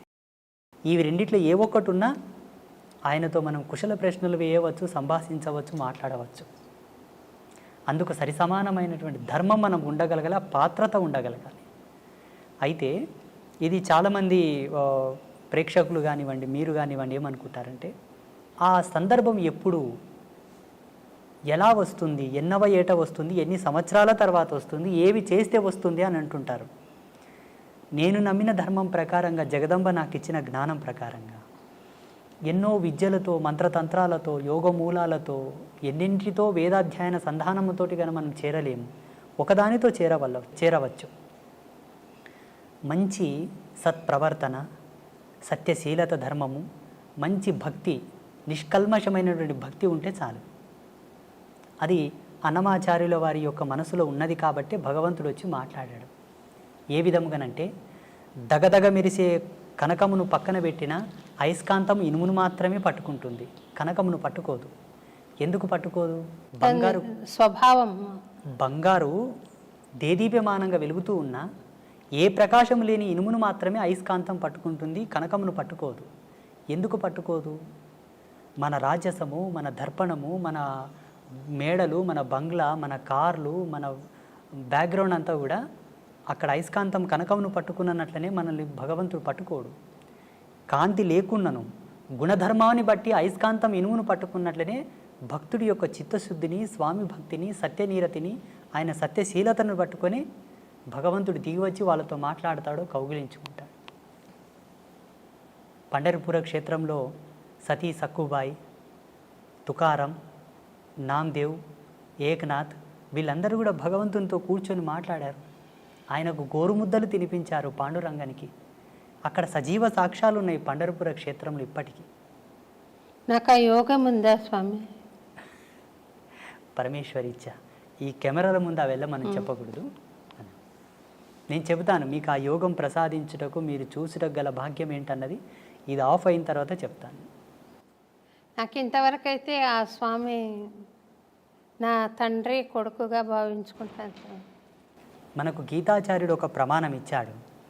అర్జున, చూడగలిగిన వారు ఎవరైనాను నన్ను చూడవచ్చు, చూడగల మనసుంటే చాలు, చూడగలగాలని ఒక ఆశ ఉంటే చాలు, అలా చూడవచ్చు అని. అప్పుడు ధృతరాష్ట్ర మహారాజు ఒక మాట అన్నాడు, ప్రభు నాకు చూసుటకు యోగ్యత లేదు, నేను అంధుడను, నాకు చూపించండి తండ్రి అంటే తన శక్తిని ధృతరాష్ట్రునికి ఇచ్చి పరమాత్మ దర్శనం చేయించాడా లేదా? మీరు కోరుతున్నది ఒక ధర్మమే. ఇచ్చు యోగ్యులు ఎవరున్నానో మీకు ఆ ప్రసాదం ఇవ్వగలరు, ఆ దర్శనం చేయించగలరు. మీ అనుభవంలో అది చూసి ప్రజాలోకానికి మీరు మెసేజ్ ఇవ్వండి. ఫలానా శ్రీ శ్రీ శ్రీ ఆదిత్య పరాశ్రీ స్వామి నా జీవితంలో నేను కోరగా భగవంతుని నాకు దర్శనం గావించాడు అని మీరు సెలవియ్యండి. తప్పకుండా చెప్తాను స్వామి. ఇన్ని కెమెరా సాక్షిగానే ఇన్ని మంచి మంచి విషయాలు తెలుపుతున్నారు కదా స్వామి, తెలియజేస్తున్నారు. నేను చెప్పేది అవసరమా? వాళ్ళు నేను తెలుసుకుంటున్నానని చెప్పకనే తెలుసుకుంటున్నారు. కానీ నాకు దర్శనమైనప్పుడు మటుకు తప్పకుండా తెలియజేస్తాను స్వామి. నేను ఈ కెమెరా ఆఫ్ అవ్వగానే అందుకు సంబంధించిన మూలాలు నేను వివరిస్తాను మీకు. మీరు తప్పకుండా చేసుకుంటారు అన్న నమ్మకం నాకుంది. సంతోషం మీ స్వామి. లక్ష్యంగా అది మిగిలిపోయి ఉన్నది. స్వామివారు మమ్మల్ని ఇక్కడ పిలిపించారని నేను భావిస్తున్నాను. సంతోషం స్వామి. ఈ ఏమాత్రము భయము భక్తి లేకుండా నాకు ఇక్కడ కన్నా అక్కడ డబ్బు ఎక్కువ వస్తుంది, అక్కడ కన్నా అక్కడ డబ్బు ఎక్కువ వస్తుందని కొంతమంది స్వామి సేవకులు ప్రవర్తిస్తూ ఉంటారు స్వామి. నాకు ఒక స్టూడెంట్ ఆ అమ్మాయి అడిగింది, స్వామిని చూసి భయపడలేదా స్వామి మేడం వాళ్ళు అని. ఎందుచేతనని ఇట్లా భగవంతుడు ఒక వ్యాపార వస్తువు అయిపోయినాడు? ఎందుచేత? వాడి సంకల్పం ఉంటే అది జరగదు కదా స్వామి. ఇట్లా ఎందుకు? అలాంటి వాళ్ళ పూజలు ఎందుకు? అలాంటి వాళ్ళ అర్చనలు ఎందుకు ఆయనకు? ఆయన అనుకుంటే మంచి వాళ్ళని ఏర్పాటు చేసుకోలేరా? తిరుపతిలో ఏవేవో జరుగుతున్నాయని ఒక వినికిడి, ఎందుకు అలా జరిపించుకుంటున్నాడు? ఆయన జగజ్జనకుడు, యావత్ ప్రపంచానికి చక్రవర్తి, విశ్వానికి చక్రవర్తి. ఆయన అనుకుంటే చేయలేనిదేముంది స్వామి? ఎందుకు ఈ జగన్నాటకము ఆడుతున్నాడు? దీనికి ఏమైనా పరమార్థం ఉందా? ఈ సృష్టికి ఒక కారణం ఉందా? ఎందుకు ఇలా జగన్నాటకం సాగుతోంది అనే దానికి? సమస్త జీవరాశుల యొక్క దాహం తీర్చేది జలము, నీళ్లు. శుద్ధమైనటువంటి నీళ్లతో కూడుకున్న ఒక కొలను ఉన్నది. ఆ కొలనులో అందరూ దాహం తీర్చుకోవలసినని ఒక అవకాశం ఉన్నది. మిగతా జీవరాశులు, మానవాళి అంతా కూడా. అందులో బుద్ధిమంతులు తగినన్ని నీళ్లు తాగి పక్కకు వస్తారు. అజ్ఞానులు నీళ్లు తాగుటయే కాక కాళ్ళు చేతులు కడుక్కుంటారు. మూర్ఖులు కాళ్ళు చేతులు కడుక్కోవడం కాకుండా దాంట్లో ఈత కొడుతూ ఆ నీళ్లను ఒండ్రు చేసేసి ఎవరికి తాగకుండా పనికి రాకుండా చేసేస్తుంటారు. దానికి తగినటువంటి పరిణామం కూడా వాళ్ళు అనుభవించాలి, తప్పదు. ఇది జగత్ సత్యం. ఈ ప్రపంచంలో ఏ అవస్థతోనైనా దేనితోనైనా ఆడుకోనవచ్చును, ఏ బంధంతోనైనా ఆడుకోనవచ్చును, కానీ భగవద్బంధంతో ఆడుకోకూడదు. భగవంతుడు ఆట కాదు, అనుభూతి. భగవంతుడు వ్యాపారం కాదు, పరమ భక్తి. అక్కడ వ్యాపారం మొదలైంది, ఆట మొదలైందంటే జీవితానికి వచ్చేటటువంటి అనర్థాన్ని కూడా అనుభవించాలి. జాగ్రత్త, ఇది సత్యం. ఆ మాత్రం విషయ జ్ఞానం లేకుండా ప్రవర్తిస్తున్నారంటే వారు కలియుగంలో ఉన్న రాక్షసులే. ఈ కలియుగంలో నడయాడుతున్న రాక్షసులు. భగవంతుడు దిగివచ్చి వాళ్ళకు జ్ఞానం చేసి వాళ్ళని సన్మార్గంలోకి తీసుకురావచ్చు కదా స్వామీజీ అని మీరు అనుకునవచ్చును. భగవంతుని శక్తిని ఈ పామరులతో తూలనాడబడదు. వాళ్ళకు జ్ఞానం కలిగించి వాళ్ళని యథాతథంలోకి తీసుకురావడానికి భాగవతులు ఉన్నారు. ఆయన సేవతో ఆయన నామాన్ని ప్రచారం చేస్తున్నట్టు పుణ్యాత్ములు ఉన్నారు. వాళ్ళు తీసుకురావాలి. వాళ్ళ చేత కాని సందర్భంలో అప్పుడు భగవంతుడు తిరిగి వస్తాడు. స్వామి సేవకులం మేము ఉన్నాము కదమ్మా. ఫస్ట్ దూతలు వెళ్తారు నేరస్తునికి. దూతలు వెళ్ళి ఆ నేరం యొక్క సమాచారం చెప్పి తీసుకొని వస్తారు రాజు చెంతకు. ఆయన రాకపోతే రాజు దిగి వస్తాడు. ఇప్పుడు తిరుమల క్షేత్రంలో జరుగుతున్నటువంటి ప్రతి అనర్థము అక్కడ వాస్తవంగా చాలా తప్పులు జరుగుతున్నాయి. తిరుమలలో చాలా వికృతాలు కూడా జరుగుతూ ఉన్నాయి. ఎటువంటివి జరుగుతున్నాయి అంటే మాలాంటి ధర్మపరులు కూడా అక్కడ వెళ్ళడానికి ఆలోచించాల్సి వస్తుంది. ఇప్పుడు ప్రస్తుతం మొన్ననే వెళ్ళొచ్చాను నేను. ఇవి జరగడానికి గల కారణం ఏంటంటే రాజకీయ దౌర్బల్యం. స్వామివారికి రాజకీయపు హక్కులు కలిగించారు కాబట్టి అక్కడ ఇవి జరుగుతూ ఉన్నాయి. అవి తొలగాలి. 2, మనకుండేటటువంటి శ్రీ వైష్ణవ పరంపరకు ఉండేటటువంటి స్వాములందరూ కూడా మౌనంగా కూర్చోవడం తగదు. స్వాములందరూ, పీఠాధిపతులందరూ కూడా మౌనంగా ఉన్నారు. అది తగదు. అది వాళ్ళు అలా ఉండడం చేత వీళ్ళు విజృంభిస్తున్నారు.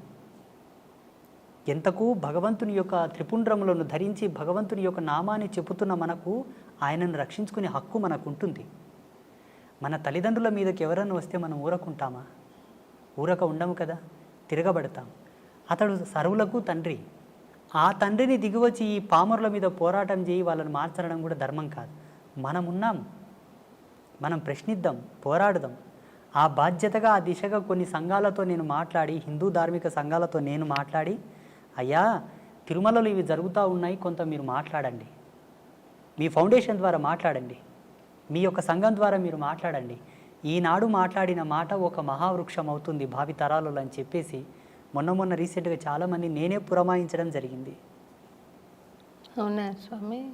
ఇప్పటికీ నేను అక్కడ తిరుమల వెళ్ళినప్పుడు స్వామివారిని చూసిన వెంబడి అక్కడ ఏమి పొరపాట్లు జరుగుతున్నాయో పట్టుకుంటాను నేను.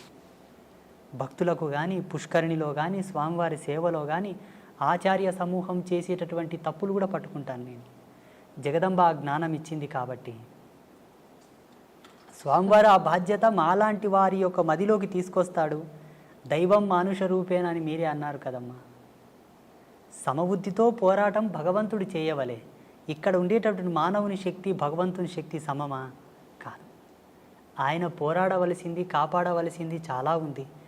అనేక కోటాను కోట్ల బ్రహ్మాండాలను అధిపతిగా పరిపాలించు స్వామిని, ఈ భూమిలో మనమెంత, మన మీద ఆయన పోరాటానికి రావడం ఏమిటి?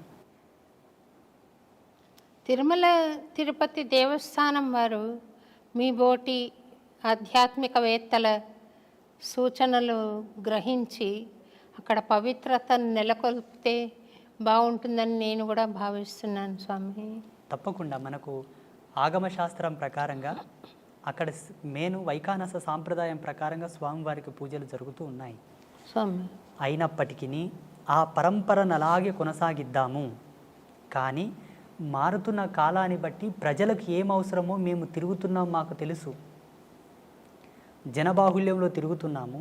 ప్రజలకు ఏ విధమైన కన్వీనియంట్ ఉండాలో మాకు తెలుసు కాబట్టి ధర్మాచార్య సదస్సు ఒకటి ఏర్పాటు చేసి ధార్మికుల యొక్క భావాలు తెలుసుకొని అక్కడ భక్తులకు అక్కడ స్వామివారికి సంబంధించిన కొన్ని అన్నీ సలిపితే లోక ప్రసిద్ధమైన తిరుమల క్షేత్రానికి ఏ విధమైనటువంటి భంగపాటు కలగదు. ఇప్పటికీ స్వామివారి యొక్క కీర్తి, స్వామివారి యొక్క గొప్పతనము, స్వామివారి యొక్క క్షేత్రం మహిమ ఎన్నటికీ తగ్గదు.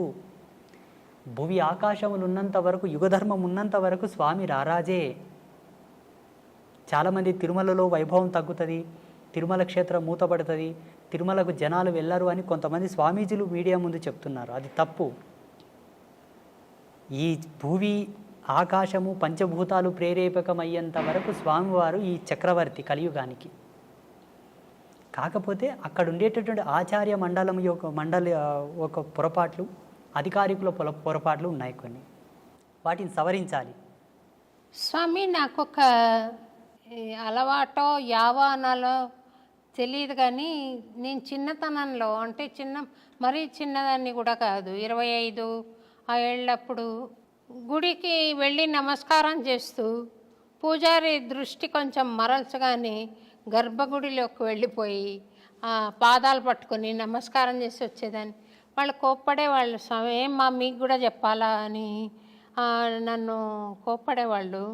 నేను పట్టించుకోకుండా స్వామిని స్పృశించి నమస్కారం చేయాలి అన్న ఒక బలమైన కోరిక ఉండేది స్వామి. నేను శ్రీరంగంలో సమాశ్రయణం తీసుకున్నాను. అదైన తర్వాత తిరువళ్ళరై అనే ఒక ప్లేస్ ఉంది కదా స్వామి, ఇప్పుడు ఏదో మళ్ళీ జనసమ్మర్దం అంతా ఉందంట కానీ నేను మా ఆయన సమాశ్రయణం చేసుకొని మా గురువు గారు అక్కడికి వెళ్ళి ఒకసారి దర్శనం చేసుకొని రండి అంటే వెళ్ళాం. ఒక్క పిట్ట లేదు స్వామి, అంత పెద్ద గుడిలో ఒక్క పిట్ట లేదు. అయితే చిన్న ఇల్లు ఉంది ఇంతది. వెళ్ళి మా ఆయన తలుపు తడితే అర్చక స్వామి బయటికి వచ్చారు. మేము ఇట్లా వచ్చామంటే నేను వస్తాను పదండి అని ఆయన వచ్చారు. వచ్చి నేను మా ఆయనకు చెప్పాను, ఈ స్వామిని ముఖమంటపంలోకి తీసుకెళ్ళి మాట్లాడతావా అని. ఆయన తీసుకొని వెళ్ళి ముఖమంటపంలో మాట్లాడుతున్నారు. నేను చేసినది నేరమో మరి మంచిదో తెలియదు కానీ గర్భగుడిలోకి వెళ్ళిపోయి ఆయన పుండరీకాక్ష స్వామి చక్రం ప్రయోగిస్తున్న పోజ్లో ఉన్నారు. ఆయన కాళ్ళు పట్టుకుని చాలాసేపు ప్రార్థన చేసుకుని ఒక 5 నిమిషాల పాటు అంతరాలయంలోకి వచ్చి కూర్చుని పొడగంటి మయ్యామిమ్మ పురుషోత్తమ అని పాడాను. ఆ పాట పాడంగానే ఆ ముఖమంటపం చాలా దూరం, చాలా పెద్ద టెంపుల్ కదా స్వామి. ఆయన ఇలాగొచ్చి అరవన్లో చెప్తున్నాడు, స్వామి రొమ్మ నల్లా పాడినారా అని, చాలా బాగుంది, నాకు సంతోషమైంది, ఇంకోటి పాడతావా అని అడిగాడు. ఆ మాట్లాడుతున్నప్పుడు ఇది అర్చక స్వామి కాదు మాట్లాడేది, ఆ పుండరీక స్వామి మాట్లాడుతున్నాడు నాతో అనే భావన నాకు కలిగింది. అది నేను చేసింది నేరమా లేక అది క్రమశిక్షణ ప్రకారంగా చూస్తే అలా నేను ఇప్పుడు నా గుళ్ళోకి, ఇప్పుడు మేము చేసిన గుడిలోకి మేము వెళ్ళాము స్వామి. అర్చక స్వామి లోపలికి వెళ్ళి పూజ చేస్తూ ఉంటాను. ఆ కళలు అప్పచెప్పక ముందు కుర్చీ వేసుకొని లోపల కూర్చున్నాను నేను. కానీ కళలు అప్పచెప్పిన తర్వాత లోపలికి వెళ్ళే అవకాశం లేదు. కానీ చిన్నతనంలో అప్పుడు ఏ గుడికి వెళితే అక్కడికి వెళ్ళిపోయి ఇట్లా పట్టుకునే ఒక ఇది ఉండేది. అది ఏమన్నా దోషమా స్వామి? అది నన్ను ఏమన్నా వెంటాడే అవకాశం ఉందా? మీకు భగవంతుని యందు ఉండే అనురక్తి, భగవంతునితో మీకు ఉండేటటువంటి బంధం, ఆ ప్రేరణ అందరికి కలగదు. కలిగినా కొందరికి భయం ఉండి, కలిగినా కొందరికి కొంత భేదం ఉండి కూడా పోలేకపోతారు. చాలామందికి ఈ ఇష్టం ఉంటుంది. ఏవీ లేకుండా మీరు వెళ్ళి పట్టుకున్నారు చూసారా, అది మీకే తగింది, మీ యొక్క గొప్పతనం. అది దోషంగా పరిగణించవలదు, దాని దోషంగా చూడవలదు. అది పుణ్యం, సుకృతం, మీ అదృష్టం. మా అమ్మ అన్నది స్వామి, మీరు ఎట్లెళ్ళావే అంత స్వామి దగ్గరికి అట్లా గర్భగుళ్ళకి, మా అమ్మ అన్నది నన్ను. శ్రీవారి చరణములను స్పృశించారా? ఈయనను తిరుపతిని నేను ముట్టుకోలేకపోయినాను స్వామి. ఎందుకంటే అక్కడ గడప దాకా వెళ్ళాను. అది మహాభాగ్యమే, చాలా సుకృతం, అది అదృష్టం. అది గడప దాకా వెళ్ళి స్వామిని పాడుకున్న సందర్భం ఉంది. ఆ బంగారు వాకిల్లో కూర్చుని స్వామిని చూస్తూ పాడిన చాలా ఏళ్ల క్రితం. ఇప్పుడు ఆ అవకాశం అక్కడ తీసేశారు. తర్వాత గర్భగుడి లోపలికి వెళ్ళలేదు, కానీ అంచులలో నిలబడి స్వామిని దర్శించిన అవకాశం, మహద్భాగ్యం ఉంది స్వామి. మీరు ఒక్క మాటలో చెప్పాలంటే విశేషించి మీరు కారణ జన్ములే స్వామి. ఎందుకంటే స్వామివారి యొక్క నామాంకితం చేతనే మీకు బహువిధమైన ప్రజ్ఞాపాఠవాలు సిద్ధించాయి. సమాజంలో మీకు గుర్తింపు ఉన్నది కూడా స్వామివారి యొక్క నామాంకితం చేతనే. అన్నమాచార్యుల వారి యొక్క సంకీర్తనలను ఇప్పటికీ డాక్టర్ శోభారాజు గారే ఒక అంబాసిడర్గా ఉన్నారు అంటే ఆ క్రెడిట్ మీకే దక్కింది కదా స్వామి. సంతోషం. ఇప్పుడు ఎవరిని గొప్ప గొప్ప వాళ్ళని ఎవరిని అడిగినా సోషల్ మీడియా మాధ్యమంగా కూడా మిమ్మల్ని చూడాలనుకున్నప్పుడు స్వామివారి సంకీర్తనతోనే చూడాల్సి వస్తుంది. అది మీ అదృష్టం అమ్మా, మీ సుకృతం. సంతోషం స్వామి. ఈ అన్నమాచార్య భావనావాహిని పక్షాన మేము తరగతులు నిర్వహించడం, కార్యక్రమాలు ఇవ్వడం, ఉపశమన సంకీర్తనం అని ఎవరన్నా బాధలో ఉంటే మా ఖర్చులతోటే వెళ్ళి పాడడం అక్కడ. తర్వాత సంకీర్తన ఔషధం అని ఇలాంటి కార్యక్రమాలు చేస్తూ వస్తున్నాను స్వామి.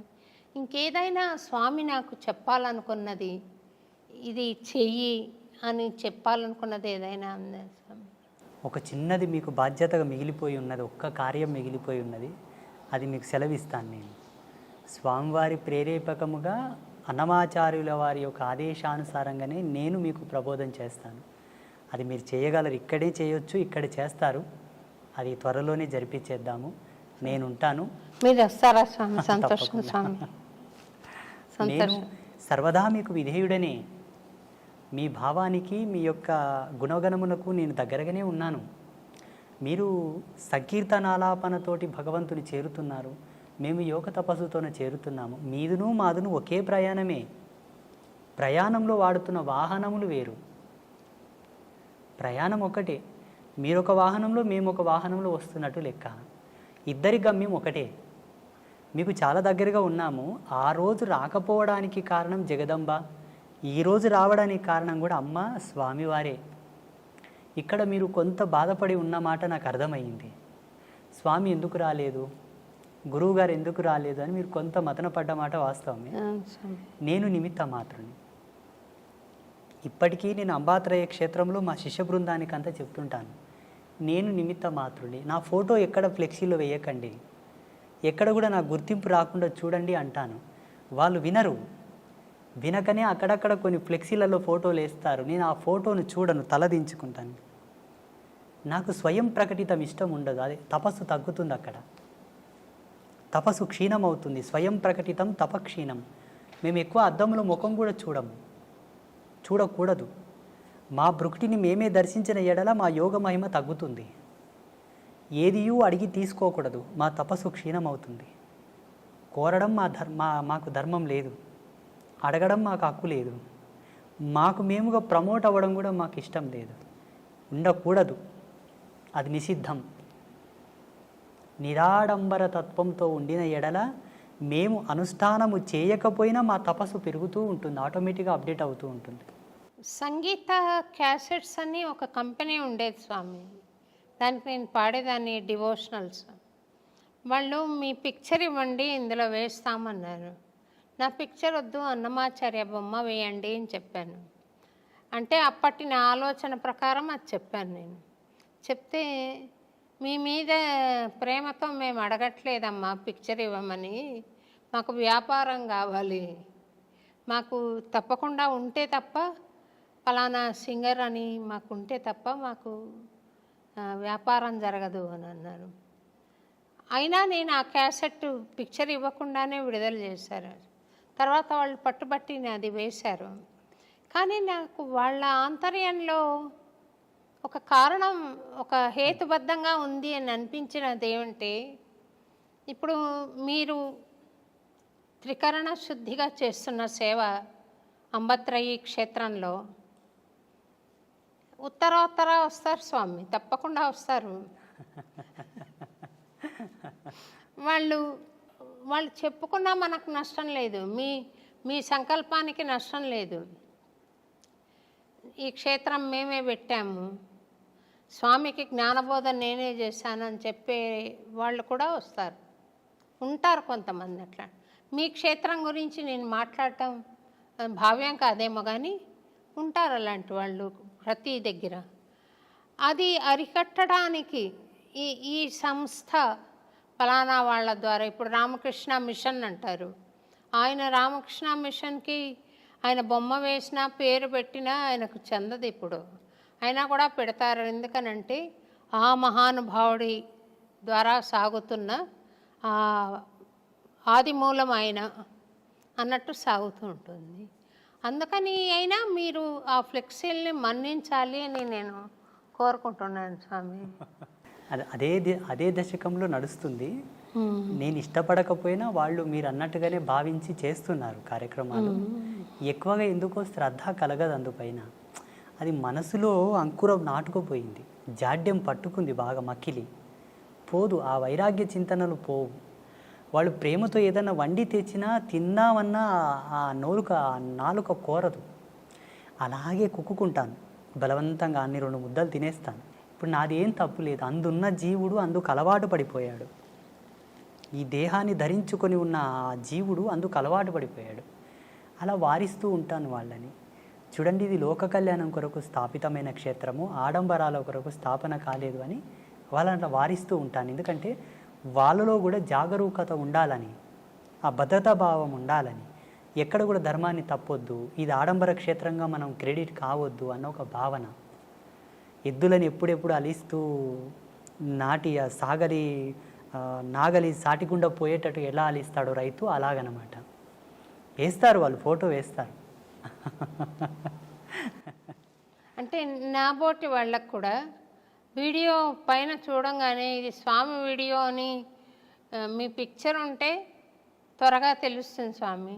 వాస్తవంగా ఇప్పటి వరకు ఆ యూట్యూబ్ ఏంటి, దాంట్లో ఏం పెడుతున్నారు ఇంతవరకు నేను చూడలేదమ్మా, నాకేమీ తెలియదు. మంచి విషయాలు వచ్చాయి స్వామి, మీరు చెప్పడం మూలాన చాలా మంచి విషయాలు బయటికి వచ్చాయి.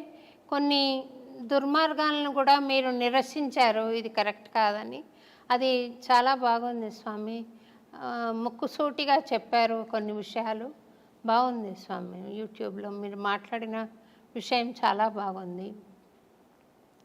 ఇప్పుడు ఆలయంలో పూజలు చేసే వాళ్లకు ఈ అర్హతలు ఉండాలి, ఈ భక్తి కంపల్సరీగా ఉన్నవాళ్లే చెయ్యాలి, ఈ నియమనిష్టలు ఉన్నవాళ్లే చెయ్యాలి అని ఉందా స్వామి, లేదా ఏదైనా ఒక వర్గం చేయొచ్చా? యోగ్యుడైన వాళ్ళు ఎవరైనాను చేయవచ్చు. ప్రధానమైన నియమాలు 3. వాళ్ళు త్రిమాకారములకు దూరంగా ఉండాలి, మద్యమాంసాదులు కంప్లీట్గా వధించి వేయాలి, విడిచిపెట్టాలి. ఒకవేళ గృహస్థుడైతే భార్య తప్ప అన్య స్త్రీలను గౌరవించడం వరకే కానీ ఎవరు ఆయనకు తగరు. ఈ 3 ప్రధానం. ఒకవేళ విప్రుడైతే, బ్రాహ్మణుడైతే, మంచి సద్గుణ సంజాత అయినటువంటి కులధర్మంలో పుట్టినవాడైతే ఆయన తప్పకుండా 2 పూటల అగ్నికార్యం చేయువాడై ఉండాలి. ఆచార ధర్మంలో కట్టుబడి నడుచుకునేవాడై ఉండాలి. ఆ మర్యాదను కాపాడేవాడై ఉండాలి విప్రుడైతే. నిమ్న వర్గాల వాళ్ళు ఎవరైనాను భగవత్ కైంకర్యము చేయవచ్చు, మద్యమాంసాదులు సేవించకూడదు, ఆచార ధర్మాన్ని కట్టుబడి ఉండాలి, సదాచారం పాటిస్తూ ఉండాలి, శాంత స్వభావి, ముక్కోపి అయి ఉండకూడదు, కోపం ఎప్పుడూ ఆయనకు తగదు. ఒక మాటలో చెప్పాలంటే హరిషవర్గములకు కొంత దూరంగానే ఉండాలి ఆయన. అప్పుడు భగవంతుని కాళ్ళు గడిగి ఆ తీర్థం 10 మందికి ఇచ్చిన శుభమవును. భగవంతునికి అంత హారతి ఇచ్చినా, ఎవరికైనా హారతి చూయించినా వాళ్ళకు జయమగును. భగవంతుని నామాను పలికి వాళ్ళని శుభమని దీవించిన వాక్కు ఫలించును. ఈ హరిషడ్ వర్గములను దగ్గర పెట్టుకొని, త్రిమాకారములను నీ వంట పెట్టుకొని గనక దేవుని పాదాలు కడిగి వాళ్ళకి తీర్థం ఇస్తే వాళ్ళకు శుభమగునేమో భగవంతుని అనుగ్రహం చేత. నీవు కొంత ఇబ్బంది పాలవుట తథ్యం. అర్చకుడు ఎవరు ఎప్పుడే కానీ అలా ఉండకూడదు. వాస్తవంగా శాస్త్ర ప్రమాణంగా ధర్మసింధువు ప్రకారంగా యజ్ఞోపవీత ధారణ కంపల్సరీ, సాంప్రదాయకమైన తిలకధారణ కంపల్సరీ, ఆచార ధర్మంతో కూడుకున్న వస్త్రధారణ కంపల్సరీ. ఈ ఉంటే తప్ప భగవత్ కైంకర్యం చేయడానికి అర్హుడు కాడు. మీరు భగవత్ కైంకర్యం చేస్తున్నారు కదా స్వామి, మీరు యజ్ఞోపవీత ధారణ చేశారా మరి? ఉన్నది. సన్యాసులకు 3 సూత్రములతో కూడుకున్న యజ్ఞోపవీతం ఉంటుంది కాబట్టి 3 సూత్రములతో ఉన్న యజ్ఞోపవీతం. మేము బ్రహ్మచర్యములు అంటే సన్యాసంలో ఉన్నాం కాబట్టి 3 సూత్రములు మాకుంటాయి. పెళ్లి కాని వాళ్ళు 6 సూత్రములు, పెళ్ళైన వాళ్ళు 9 సూత్రములు ధరించుట మనకు సాంప్రదాయకంగా వస్తున్నటువంటి పరంపర. ఆ సంప్రదాయాన్ని అనుసరించి మాకు 2010వ సంవత్సరంలోనే జరిగింది. 2010వ సంవత్సరం, ఇప్పటికీ 14 సంవత్సరాలు అయింది. నేను శ్రీమాత యొక్క చరణములను పట్టుకున్న తర్వాత నా జ్ఞానం ఇష్టపడి నాతో వచ్చి జ్ఞానోపదేశం స్వీకరించి, ఉపదేశ సంస్కారం స్వీకరించి, నీ జ్ఞానం నీ తపస్సును మాకును ప్రబోధం చేయి నాయనా అని అడిగిన వాళ్ళందరికీ కూడా సంస్కారబద్ధంగా వాళ్ళకు యజ్ఞోపవీత ధారణ చేయించి వారికి తగు పద్ధతులతో శుద్ధిని గావించిన తర్వాతనే మంత్రదీక్ష, మాలధారణ, దీక్షా ప్రధాన సంస్కారం చేసి ఉన్నాను. చాలామందికి నేను యజ్ఞోపవీతం వేశాను, వ్యసనాల నుంచి దూరం తీసుకొచ్చాను, భగవంతునికి దగ్గర చేశాను, శాస్త్రానికి, ధర్మానికి, సిద్ధాంతానికి పాత్రులను చేశాను చాలామందిని. నా సంకల్పం అదే. అంటే ఏ వర్గమైనా మీరు స్వీకరించి చేశారా స్వామి? 100కు 99% మంది ఇప్పటి వరకు జగదంబ యొక్క మంత్రదీక్షను పొందిన వాళ్ళందరూ కూడా బడుగు బలహీన వర్గాల వాళ్ళే, సబ్బండ వర్ణాల వాళ్ళే. ఆ 90% వదలగా మిగిలిన 10% మంది బ్రాహ్మణులు కూడా ఉన్నారు మా భక్తులు. సద్బ్రాహ్మణులు విశిష్ట పరంపరానుగతంగా ఉండేవాళ్ళు కూడా వచ్చి, అయ్యా మీరు చెబుతున్న మాట ఈశ్వర ప్రమాణంగా ఉన్నది, మాకు పూర్వపు గురువులు ఉన్నప్పటికీ మీ చేత ఏదో పొందదలిచాము, ఏదని అనుగ్రహించండి అన్నారు. ఇచ్చాను. ఏదో 2 బీజమంత్రాలు, 2 శ్లోకములు, ఒక పారాయణము, ఏదో మీరు ఇప్పించండి, ఒక 41 రోజు చేసుకున్న మా జన్మ పావనమగును అని అడిగిన వాళ్ళు ఉన్నారు. అమ్మగా నేను ఇచ్చాను, వాగ్దేవతగా ఇచ్చాను, నేనుగా ఇవ్వలే. ఆ వాణి సరస్వతి యొక్క ప్రతిరూపకంగా నేను వాళ్ళకు మంత్రదీక్షలు ఇచ్చాను. ధనము కోరిన వారికి లక్ష్మీ రూపకంగా అనుగ్రహించాను. శక్తి సంపత్తి, రాజకీయ శక్తి కోరిన వారికి కాళీ రూపంలో అనుగ్రహించాను. ఎవరు ఏమి కోరదలిస్తే ఆ విధంగా నేను అనుగ్రహించాను. అమ్మగా ఇచ్చాను, నేనుగా ఇవ్వలేదు. అమ్మగా నాకు కూడా ఆశీర్వాదమేమండి స్వామి. మీకు 3 అమ్మల యొక్క కృపను ప్రసాదిస్తాము, దాంట్లో ఏ సందేహము లేదు. త్రిమాతల యొక్క కృపను మీకు ప్రసాదిస్తాము. మీరు ఒక మాట ఇవ్వాలి నాకు. చెప్పండి స్వామి. ఈ వీడియో మాధ్యమంగా ఆ 3 అమ్మలుగానే నేను అడుగుతున్నాను. మీకున్నటువంటి గానామృతము చేత మేము వాగ్గేయకారకులు ఎవరైతే పాటలు పాడేవాళ్లను శాస్త్ర పరిభాషలో ఒక మాట అంటాం, మేము గంధర్వ శిఖామణులు అంటాము. ఆ అంశతో పుడతారు వాళ్ళు. మీరు అదే అంశతో జన్మించారు కాబట్టి ఈశ్వర ప్రీతి పొందుటకు వాళ్ళు తొందరగా ఆ పాత్రత పొందిన వారయ్యే పుడతారు. పాడేవాళ్ళందరూ కూడా అవధానులు, పండితులు, గాయకులు, నాట్యకారులందరూ కూడా భగవత్ కళలతో పుడతారు, సారస్వత కళలతో పుడతారు. కాబట్టి భగవంతునికి దగ్గర ఉంటారు వాళ్ళు, చాలా చాలా దగ్గరగా. మిగతా వారందరూ కొన్ని ఆమడల దూరం ఉంటే వాళ్ళు చాలా దగ్గరగా పుడతారు. అలా టచ్ అయిపోవడమే ఉంటుంది. అలా అయితేనే ఆ అంశతో పుడతారు. ఆ గొంతులో ఆ గానం అనేది ఆలాపన అవుతుంది. అంతటి సారస్వత సామ్రాజ్యంతో జన్మించినప్పటికీ కూడా కొంతమంది ట్రెండులో పడిపోయి, సోకాళ్ళు మాయలో పడి, బొట్టు పెట్టుకోకుండా కాళ్ళకు చెప్పులు వేసుకొని రకరకాలుగా భగవంతుని పాటలు పాడుతున్నారు చూసారా, అది కొంత నిషిద్ధం. నీవు నార్మల్ సాంగ్స్ పాడేటప్పుడు ఎలాగైనా పాడు, భగవంతుని గానము మీరు ఆలాపించేటప్పుడు కొంత సాంప్రదాయికత, ఆ విలువను కాపాడాలంటే. అక్కడ స్వామివారి యొక్క లీలను మనం పాడుతుంటాము, గొప్పతనాన్ని చెబుతుంటాము. కాబట్టి ఎవరైతే ఈ యొక్క గానము యొక్క మర్యాదలను కాపాడుతూ ఆ సారస్వత కళలను ఆలాపిస్తుంటారో వాళ్ళు భగవంతునికి ఐక్యం అవడం తథ్యం. అయిన వాళ్ళు చాలామంది ఉన్నారు. త్యాగరాజ మహాస్వామి, కాళిదాసు, అన్నమాచార్యుల వారు, తుకారం కానీ వీళ్ళందరూ కూడా పాటల చేతనే భగవంతుని పిలిచారు. పాట చేతనే భగవంతుని పిలిపించి గోరుముద్దలు పెట్టించారు. పాటకెంత ప్రతిభ ఉన్నది, ఎంత పవర్ ఉన్నదో చూడండి. మేము ఆధ్యాత్మిక వారసత్వంలో ఒక మాట చెప్పుకుంటాం స్వామీజీలం, మంత్రములు కోటు సంధించినను రాని భగవంతుడు ఒక్క పాట చేత వచ్చునట. పాటకంత మాధుర్యం ఉంది, అంత పారవశ్యం ఉన్నది. మంత్రానికి రూఢీ ఛందస్సు ఉంటుంది. ఆ ఛందస్సును అనుసరించే భగవంతుని ఆకర్షించగలదు. పాటకు రూఢీ ఛందస్సు లేదు, ఎక్స్ప్రెస్ వే. ఆ గానమునకు అలా లయను శృతిని కలిపి పాడగలిగితే ఈశ్వరుని యొక్క హృదయమును ద్రవింపజేసి పరవశింపగలదు, పిలవగలదు. అలా మనసు పెట్టి పాడాలి. అదే ఛందస్సును అనుసరించి అంబాత్రయ క్షేత్రంలో కొలువుదీరినటువంటి ముగ్గురమ్మలకు మీరు ఒక పాటను పాడి మాకు ప్రసాదించాలి. మహాప్రసాదం స్వామి, తప్పకుండా. మేము అంబాత్రయ క్షేత్రంలో పద్మశ్రీ డాక్టర్ శోభారాజు గారు పాడిన పాటను ఒక శిలాపలకంను రచిస్తాం. అక్కడ ఆ పీఠం మీద ఎవరో చిన్న చిన్న వాళ్ళు భజన సంకీర్తనలు పాడారు, కొన్ని తత్వగీతములు పాడారు, ఇంకా కొన్ని పాటలు పాడారు. కానీ ప్రాముఖ్యతను వహించినటువంటి సంగీత గానామృతము మీ చేత రావాలన్నది మా కోరిక. తప్పకుండా వస్తాను స్వామి, తప్పకుండా చేస్తాను స్వామి. నేను మొన్న వచ్చినప్పుడు కూడా ఒక అమ్మవారికి నివేదన చేశాను ఒకటి. చాలా అద్భుతంగా ఆ రోజు మీరు పాడుతుంటే మేము ఎక్కడనో కనెక్ట్ అయిపోయాము ఆ పాటకు. తప్పకుండా వస్తాను స్వామి. నేను అక్కడ విశేషమైన రోజు ఒకటి చెప్పండి, ఆ రోజు వచ్చి నేను అక్కడ పాడి మీకు అది ఆడియో ఫైల్ కూడా మీకు ఏర్పాటు చేస్తాను స్వామి. నేను తప్పకుండా అమ్మా.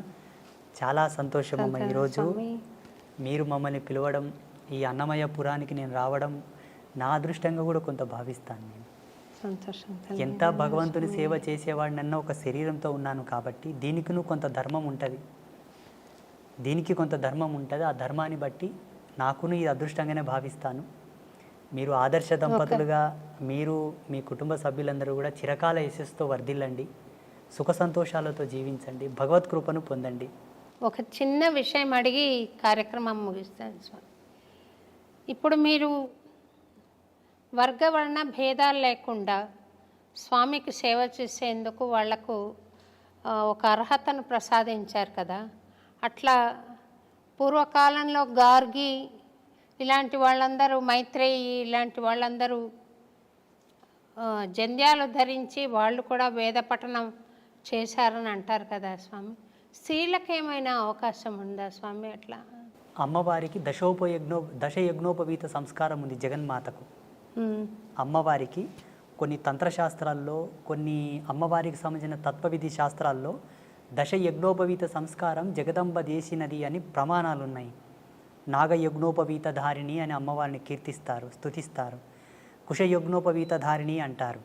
అమ్మవారికి ఎన్నో రకాల ముండమాల యజ్ఞోపవీత ధారణం ఉన్నది అమ్మవారికి. ఏంటి స్వామి? ముండమాల యజ్ఞోపవీత ధారణ, నాగ యజ్ఞోపవీత ధారణ, సర్పములని యజ్ఞోపవీతంగా ధరించినది అమ్మవారు. అమ్మ అంటే స్త్రీయే కదమ్మా, మాతృమూర్తే కదా. ముండమాల అంటే పుర్రెల మాలలో కూడా యజ్ఞోపవీతంగా అమ్మ ధరించిందని ప్రమాణాలు ఉన్నాయి.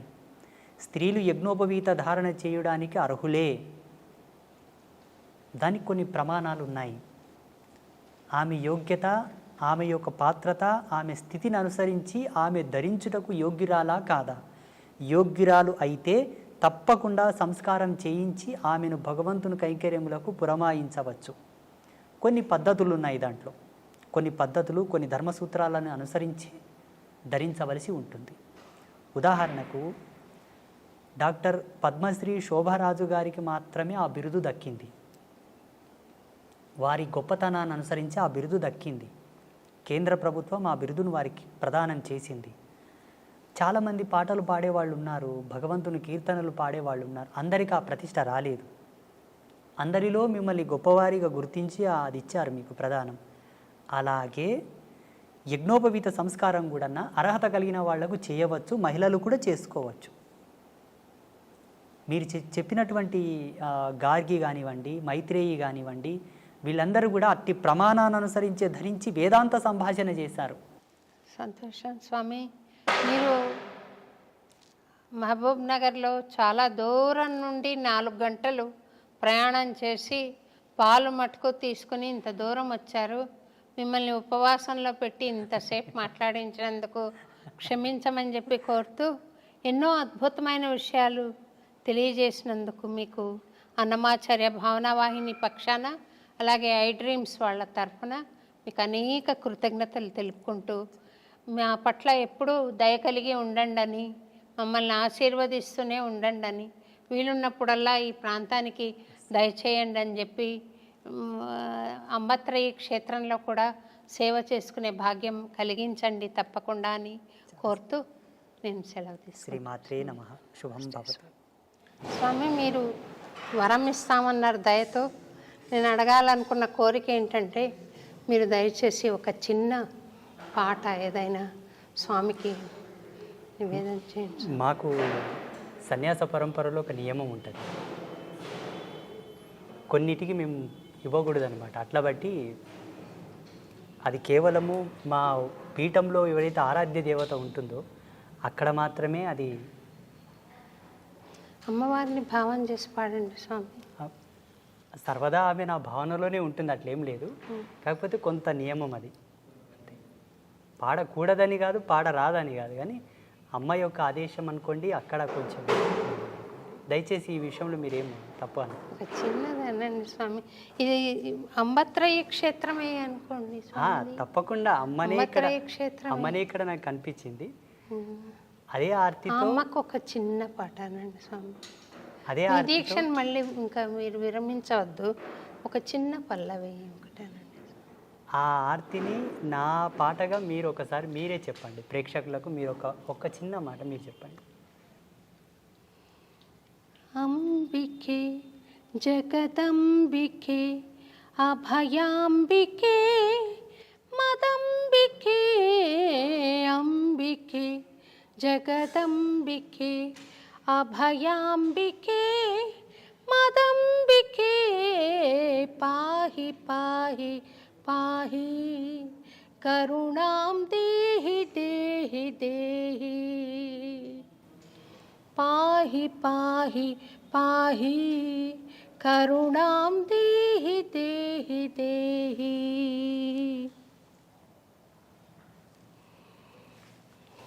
మా గాత్రమే మీరు తీసుకున్నట్టుగా, మీ గాత్రమే భగవంతుడిచ్చినట్టుగా ఇది భావన.